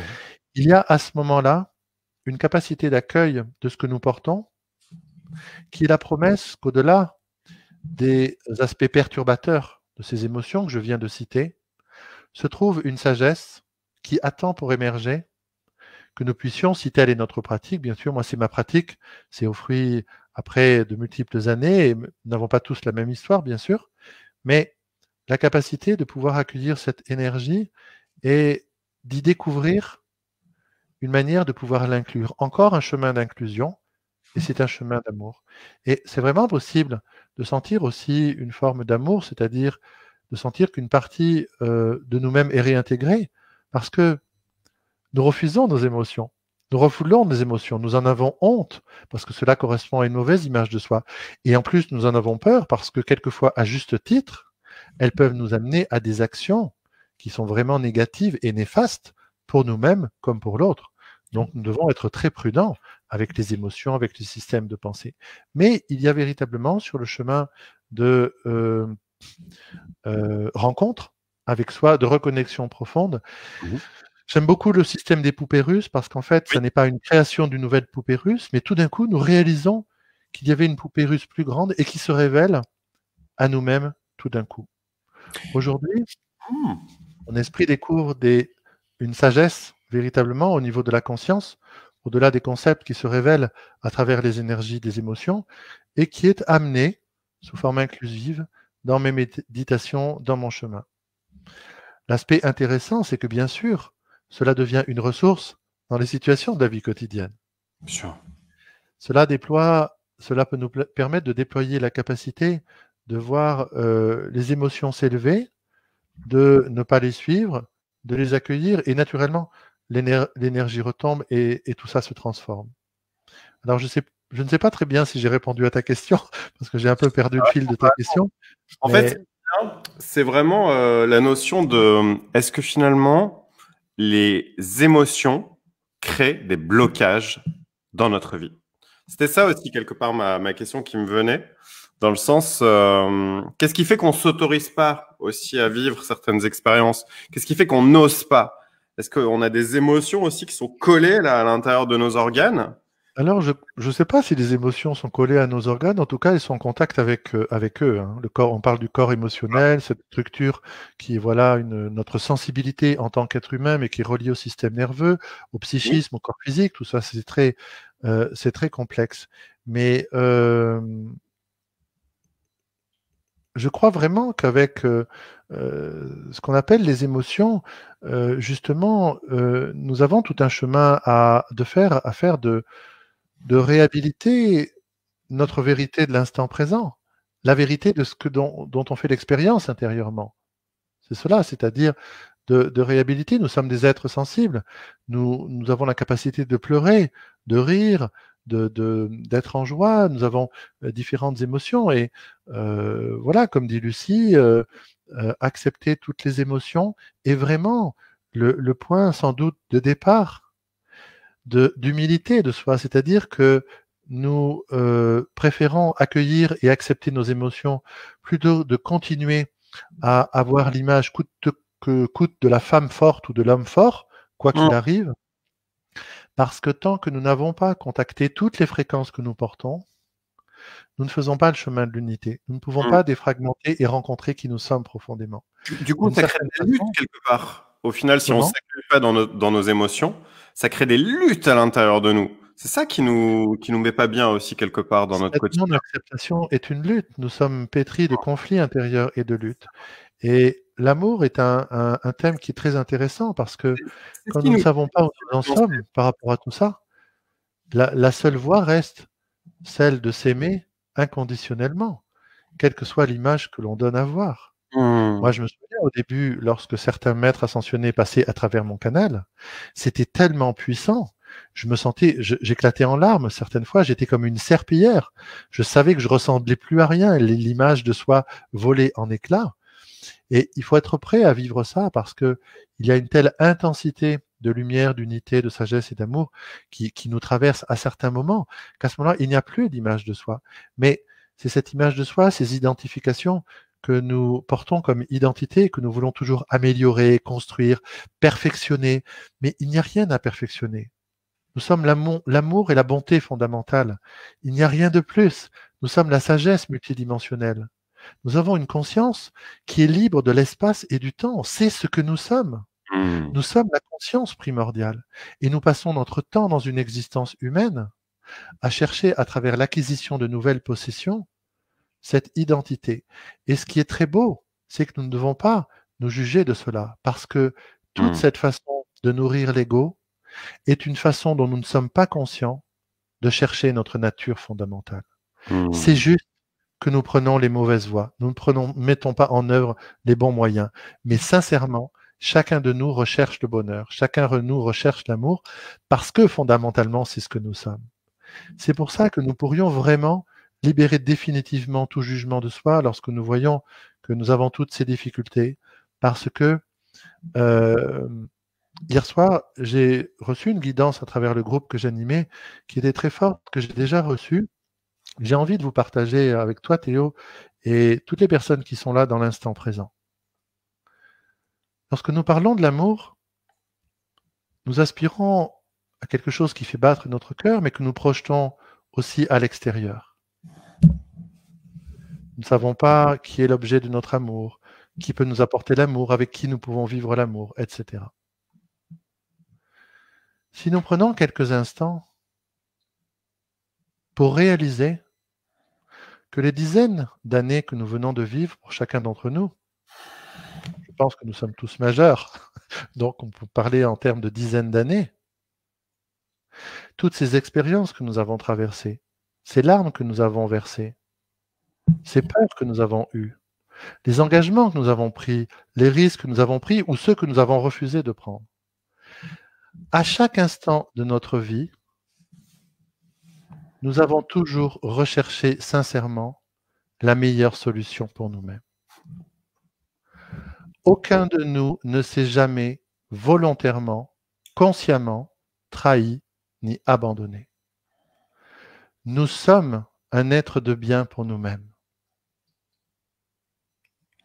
Nous sommes l'amour incarné qui, à chaque expérience imprévue de la vie, à chaque épreuve, à chaque deuil, à chaque peur, à chaque émotion, est toujours dans cette recherche du meilleur pour soi, y compris dans les erreurs. Tout ce que nous considérons comme ayant des erreurs que nous avons, étant des erreurs que nous avons faites, n'avons pas choisi la bonne personne, n'avons pas loué le bon logement, etc. Ça, c'est l'expérience que nous avons faite. Mais tous nos choix, toutes nos pensées, toutes nos paroles, toutes nos actions étaient motivées par cette aspiration de vivre l'amour, de vivre l'équilibre, de vivre le bonheur. Personne ne recherche consciemment le malheur. Chacun de nous, même s'il prend les mauvais chemins, les mauvais tournants, est habité par cette aspiration. Et lorsque nous prenons conscience de ça, lorsque nous arrêtons quelques instants, nous tous qui sommes réunis ensemble dans cet instant présent, quand nous voyons la beauté des ressources que nous avons tous mis en œuvre dans toutes nos vies, dans chaque moment de cette vie-ci, nous pouvons éclater en larmes d'être touchés par un tel niveau d'amour de soi que nous avons mis en œuvre. Cela ne veut pas dire que nous avons toujours réussi ou que, etc. Mais nous avons toujours fait de notre mieux. Et nous savons, dans cette période que nous traversons en ce moment et dans les mois, les années à venir, la suite de cette vie, nos autres vies, si nous pensons, comme moi, je crois que nous avons des vies qui se continuent. Certes, monsieur. Nous serons toujours cet aspect qui est plus que ce corps physique, qui cherche à se révéler à nous-mêmes, que nous pouvons appeler la recherche du bonheur, de l'éveil, de la réalisation spirituelle, mais dont aucun de nous ne peut faire le déni que c'est quelque chose qui l'habite. Et lorsque nous prenons la mesure de ça, nous sommes en contact avec notre bonté fondamentale. Nous sommes en contact avec l'amour pur, non pas sous une forme idéalisée et fantasmée, mais sous une forme reliée à l'expérience directe et réelle de chaque instant, que nous souhaitons toujours à chaque instant construire l'unité, l'amour, l'ouverture, avec nos blessures, avec nos failles, avec nos manquements, avec nos ressources, avec les situations du moment. Je suis aujourd'hui profondément convaincu que cette prise de conscience, cette connexion avec ce que nous mettons pour chacun de nous en œuvre de façon sincère dans notre vie, est la ressource la plus puissante sur laquelle nous pouvons compter lorsque nous en devenons en plus conscients, pour justement profiter des moments précieux de cette existence dont nous ne connaissons pas le timing pour aucun d'entre nous. Non. Pour justement Ça passe la vite. faire émerger. Comment, Théo? Ça passe vite, le temps. Ça passe très vite et pourtant c'est une succession de moments. Et chacun de ces moments-là peut être un moment précieux Sûr. pour, comme tu disais, comment je peux revenir à moi-même, comment je peux revenir à cette unité, à cette connexion à moi-même. Et je crois aussi profondément, j'ai vraiment confiance, que quand nous revenons dans ce processus, l'univers entend notre message et nous met en contact avec des opportunités, des situations qui vont nous permettre de traduire dans l'expérience ce que nous avons décidé intérieurement. Mais en effet, cela passe par la décision intérieure. Mais cette décision, elle n'est plus du mental ou une nouvelle image de soi, un être un peu plus aimant. Elle est fondée sur la connexion, mais c'est très concret. Nous prenons chacun 5 minutes ou plus, nous regardons défiler le film de notre vie, tous les bons moments comme tous les mauvais moments. Et quand nous voyons ce que nous avons traversé, quand nous voyons ce que nous avons dépassé, quand nous voyons ce que nous avons compris et ce qui nous a amené jusqu'à l'être que nous sommes aujourd'hui, nous pouvons être éblouis. On nous aurait dit que nous allions traverser cela, nous ne l'aurions jamais cru parce que nous ne savions pas que nous en étions capables. Alors si cela, ce n'est pas de l'amour de soi de chaque instant, c'est vraiment de notre nature fondamentale avec laquelle nous sommes en contact. Et aujourd'hui, dans cette confiance qui m'habite, cet enthousiasme qui est là et la grande fortune que j'ai d'avoir des activités qui me permettent d'exprimer cet enthousiasme et de le partager avec ceux avec lesquels cela résonne, je crois profondément que le cœur du chemin spirituel est celui de la connexion, celui de la reconnexion ou celui du retour à soi. Après le reste, ce sont des moyens, ce sont des modalités. Nous avons chacun des préférences, nous avons chacun certaines portes qui sont déjà entrouvertes en nous, donc c'est intéressant d'aller vers ce qui fait écho. Et puis il y a d'autres, ça ne nous parle pas, donc on les laisse de côté.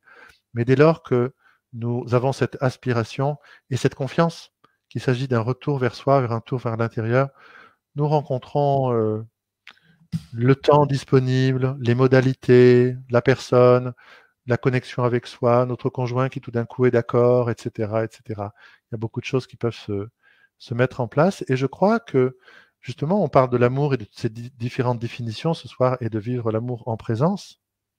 Quand nous sentons que nous sommes connectés à cette essence, que nous sommes l'amour, mais que nous ne le vivons pas en permanence dans le quotidien, mais c'est passionnant de nous dire que chaque instant de notre vie va être consacré à libérer, à continuer à libérer tout ce qui limite encore notre capacité d'aimer notre conjoint, nos voisins, nos collègues, oui, personnes, etc., etc.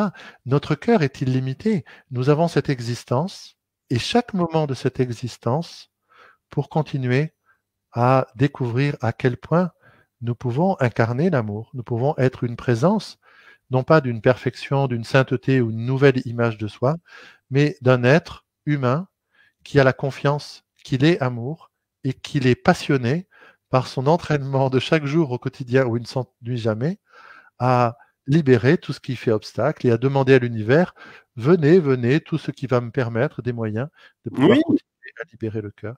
Et c'est vraiment un chemin passionnant parce que je crois qu'à ce moment-là, il y a une sorte de guide intérieur qui est en place et que tout le reste s'organise. Et lorsqu'on parle des guides spirituels, justement, et qu'on ne sait pas trop comment se positionner vis-à-vis d'eux par rapport à notre autonomie, notre façon de guider le chemin, lorsque nous reconnaissons que nous sommes l'amour que nous sommes une qualité spirituelle au-delà d'un être physique et que ce vers quoi nous souhaitons aller et libérer les obstacles, à ce moment-là, nous pouvons appeler le Maître Jésus, le Maître Rama, nous pouvons appeler Joalkul, les Pléiadiens, les Arcturiens, les Andromédiens et leur dire maintenant, je vous demande de m'accompagner pour libérer les voiles qui me séparent de ma nature fondamentale.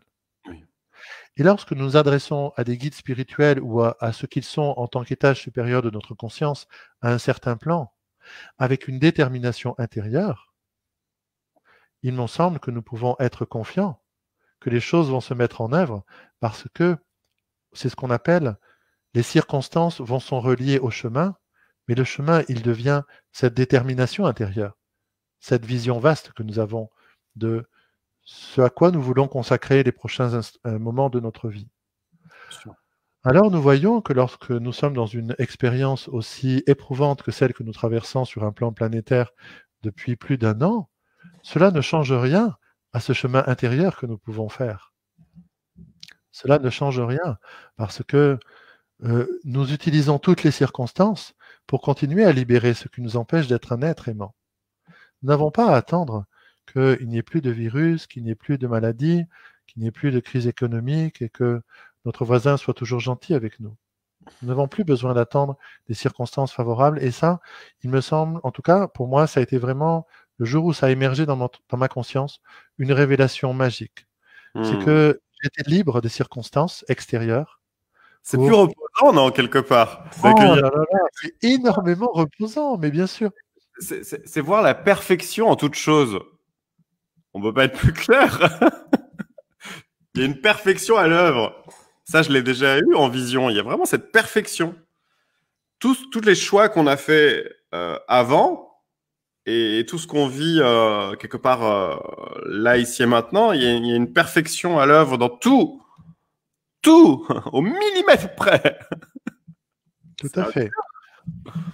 Alors, si tu en es d'accord, Théo, j'ai une aspiration qui vient, un souhait qui vient maintenant, oui. qui est d'offrir pendant quelques instants, peut-être 2 ou 3 minutes, eh bien justement la disponibilité de mon esprit, de mon canal, des connexions auxquelles je suis relié, Avec plaisir.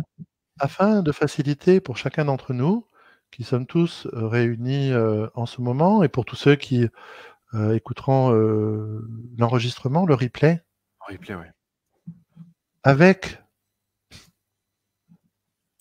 cette essence fondamentale, ce que nous sommes profondément. Alors, je vous invite à vous installer confortablement, à prendre une belle et profonde inspiration, relâchant les épaules, en vous relaxant dans votre corps physique, et à entrer dans une qualité de présence de la totalité de ce que vous êtes, à l'instant présent, sans plus chercher à y changer quoi que ce soit. Que vous soyez calme ou agité, quelles que soient les circonstances, nous avons cette aptitude inhérente de notre propre conscience à activer une qualité de présence inconditionnelle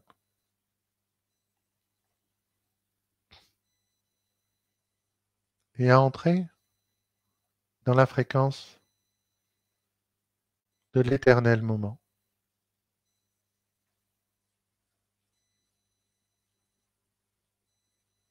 Dans cette qualité de présence totale, instant après instant, nous devenons inséparables de la totalité de ce qui est là au cœur de l'instant présent.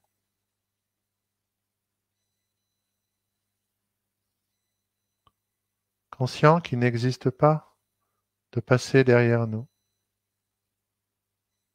ni de futur devant nous.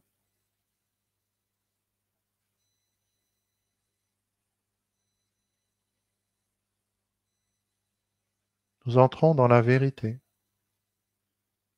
de l'éternel moment,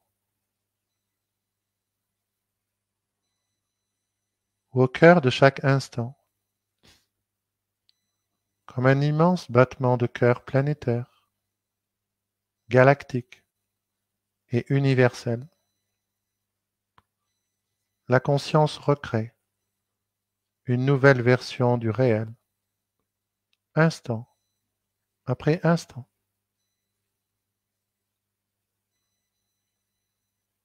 Il n'existe rien d'autre que ce battement de cœur illimité de la conscience pure,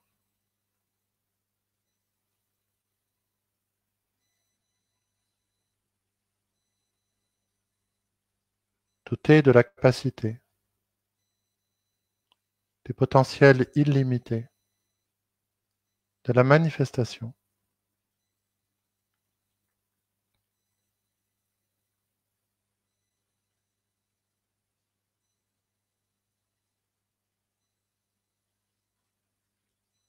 Au cœur de l'éternel moment,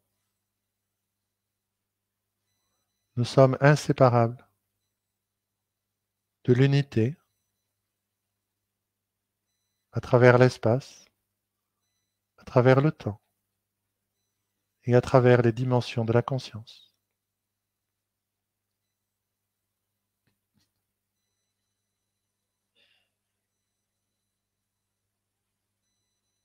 Nous entrons dans la vérité ultime que la conscience pure est la fréquence de l'amour, recréant à chaque instant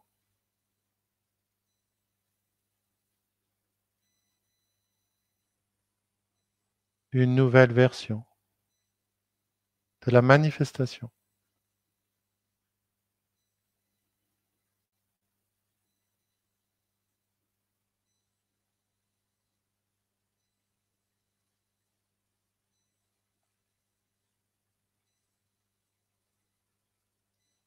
Nous découvrons notre aptitude à faire l'expérience directe de l'inséparabilité, de la totalité de ce que nous sommes, de ce que nous avons été et de ce que nous serons sur la linéarité du temps, avec la profondeur de l'instant présent.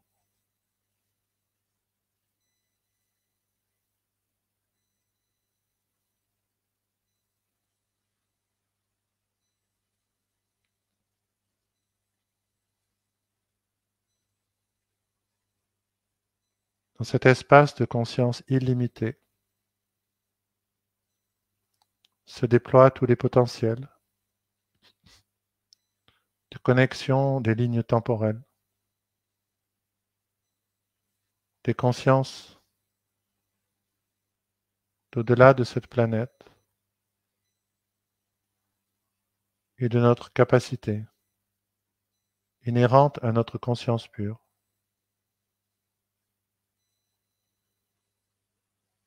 de l'interconnexion de toutes choses.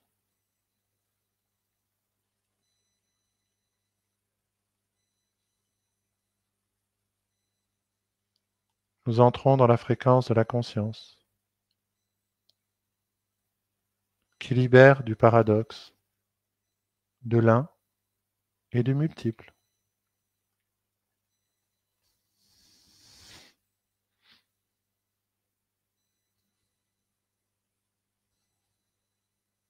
Nous entrons dans la fréquence où s'arrêtent les concepts.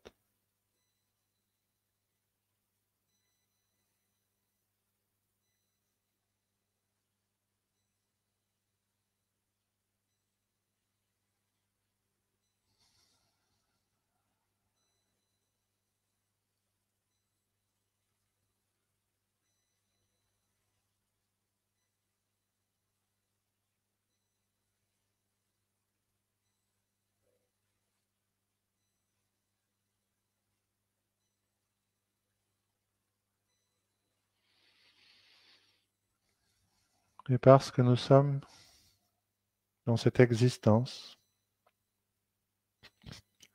dotés d'un corps physique, nous accueillons consciemment la réintégration de la circulation des courants de conscience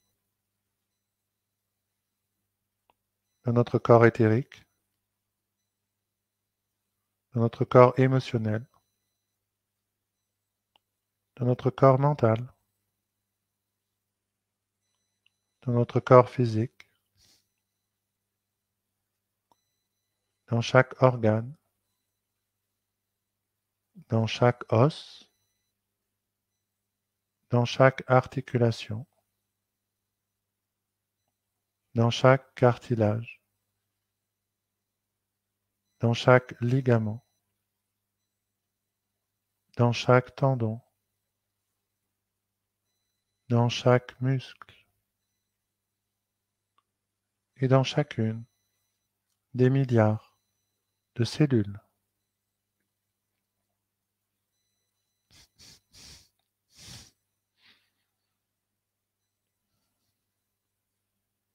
La lumière de la conscience continue son chemin et continue à descendre au cœur de chaque cellule, traverse sa membrane, le noyau, le gène, le chromosome et les chaînes de nucléotides.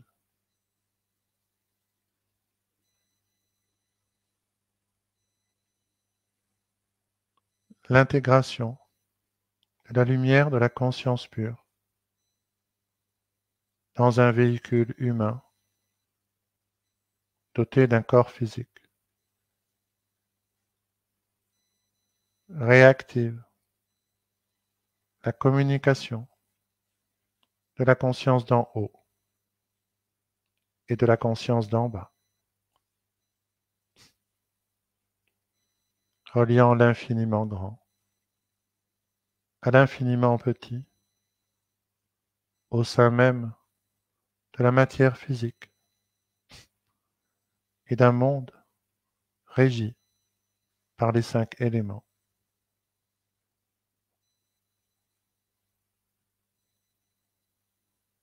Nous savons à présent ce que nous sommes vraiment. Ce que nous sommes vraiment est cette liberté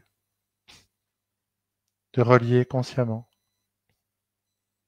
le courant de conscience d'en haut avec la conscience d'en bas et d'accueillir au sein de cette existence humaine l'auto-révélation de la sagesse et de l'amour unifiés.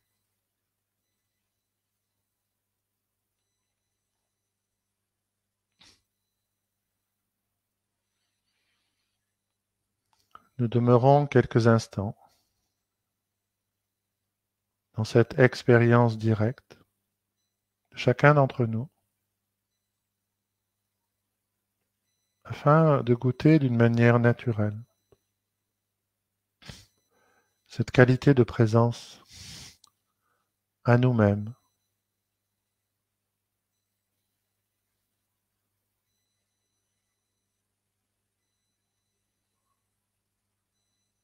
et peut-être de ressentir que l'amour de la source créatrice est à présent cette fontaine à laquelle cette existence humaine peut s'abreuver de manière continue.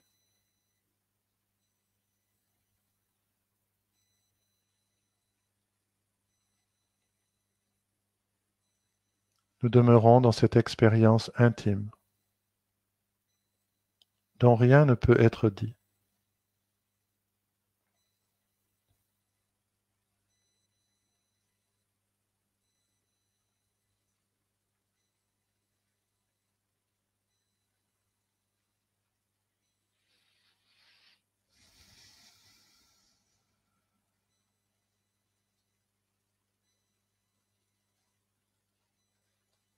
Et puis, nous reprenons doucement contact avec les contacts de notre corps physique, notre présence dans la pièce où nous nous trouvons.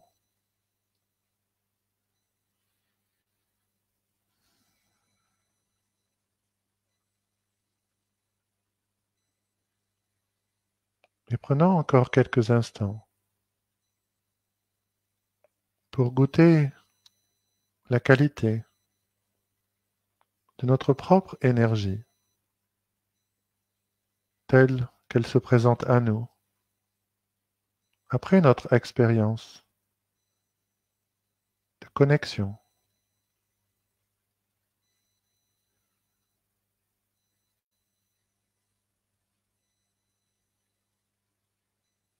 Nous sommes invités à accueillir notre propre taux vibratoire qui s'est élevé d'une manière naturelle au cours de notre expérience,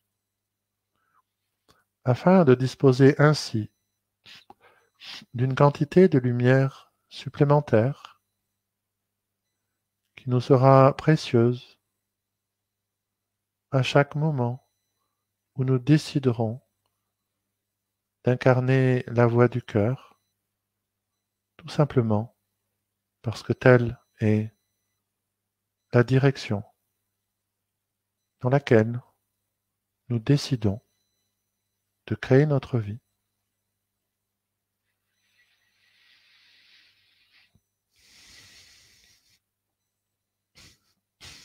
Et puis parce que nous savons que le fruit naturel de cette reconnexion intérieure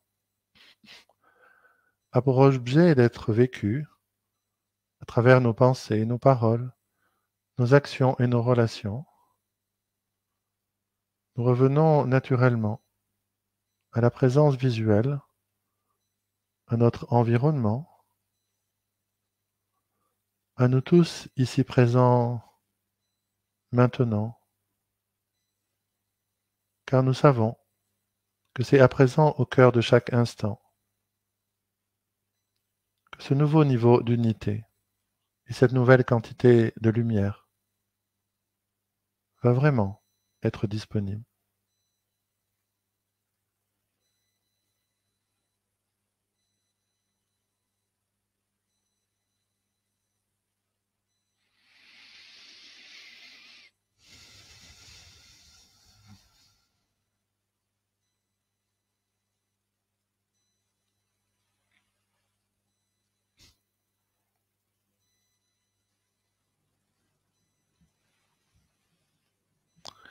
Pour les personnes qui le souhaitent, je vous invite à boire un peu d'eau. Vous savez que c'est un conseil que je donne souvent. Voilà, pour non, peut-être pas pour revenir, mais plus pour accompagner l'intégration de la lumière et des énergies. Excellent. Lucie, merci. Et Grégor, puissant. Et Mathilde dit merci pour ta voix du cœur. Sandrine qui dit magnifique. Merci à vous toutes. Les amis, je tiens à vous remercier aussi par votre belle présence. Et évidemment, Laurent, merci pour cette transmission magnifique. Ce soir, c'est vraiment une soirée géniale. On est dans les énergies de la pleine lune, en plus, qui s'annonce magistrale, en Lion, en plus dans le signe du Lion. J'utilise les mots consciemment. Bon, il n'y a que des remerciements. Hein. Ce sont des mots d'amour. Mais oui, nous sommes heureux d'être ensemble. Nous avons envie de continuer à rester ensemble. Mais nous restons ensemble à travers l'espace et le temps. Nous sommes toujours connectés. Oui. Et tout à l'heure, lorsque nous allons nous coucher, nous pouvons faire l'expérience de ressentir à distance cette connexion que nous avons eue tous ensemble, parce que elle est toujours présente, elle a été offerte d'une manière naturelle sur la grille cristalline de Gaïa, la grille de la 5e dimension, et elle est toujours présente. Et chacun de nous peut faire cette expérience justement de multidimensionnel, de se relier instantanément. Nous n'avons plus besoin de médiation. Nous sommes entrés dans une période d'ouverture du cœur, d'ouverture de notre conscience multidimensionnelle. Nous sommes dans une période enthousiasmante. Et j'espère que ces mots-là réchaufferont le cœur de tous ceux qui sont attristés, et à juste titre, par ce qui se passe sur un plan extérieur. Mais cela nous fait voir une fois de plus que le chemin de spirituel est véritablement un chemin qui n'est pas lié aux circonstances extérieures et qui nous rend libres à chaque instant de pouvoir l'emprunter, chacun de nous à sa façon. Laurent, merci. Merci pour ta belle voix aussi. Tu as une voix vraiment sublime. Une voix de velours, hein, selon Nadine, ce sont ses mots. Laurent, j'ai envie de te proposer une autre invitation. Tellement, voilà, ça me remplit de joie, d'amour, voilà, de t'accompagner, enfin de t'accompagner là pour ce live, qu'on s'accompagne encore une fois finalement. C'est ça mon invitation, et puis de partager encore et encore. Voilà. Avec grand plaisir, et je te remercie vraiment d'avoir, j'en suis persuadé à cet instant précis, je crois que chacun de nous, toi et toutes les autres personnes, entendu l'appel de ton âme, cet aspect de ton cœur très profond, qui fait, comme je le disais tout à l'heure, que nous sommes de plus en plus à l'écoute de ces synchronisations, dans ces co-créations, dans ces choses que nous faisons ensemble. Et je crois que c'est la meilleure chose que nous pouvons tous nous offrir, c'est-à-dire nous laisser guider vers des êtres avec lesquels on sent qu'il y a quelque chose de joyeux, de simple, de naturel. Et à ce moment-là, on assiste à des choses vraiment chouettes. Et surtout, la plus belle découverte, en tout cas, moi, que j'ai faite, et j'espère que les personnes les ont faites aussi, c'est que aujourd'hui, nous sommes en capacité d'aller droit au but. Moi, c'est ce qui me passionne. Nous sommes en possibilité d'entrer directement dans des niveaux de connexion profonde. En tout cas, moi, c'est ma capacité et que je suis très heureux de l'offrir, et c'est instantané. Mon canal est toujours présent. C'est quelque chose que je souhaite aussi vous partager. Et cette dévotion que j'ai pour le chemin spirituel fait qu'aujourd'hui, il n'y a plus de connexion et de déconnexion. Il y a toujours cette connexion intérieure avec les plans de conscience, avec les guides, avec les étages, et avec cette aspiration, comme toi Théo, à ce que nos cœurs puissent chanter le plus possible, de toutes les façons, à chaque instant, parce que c'est la multiplicité et la variété pour chacun d'entre nous.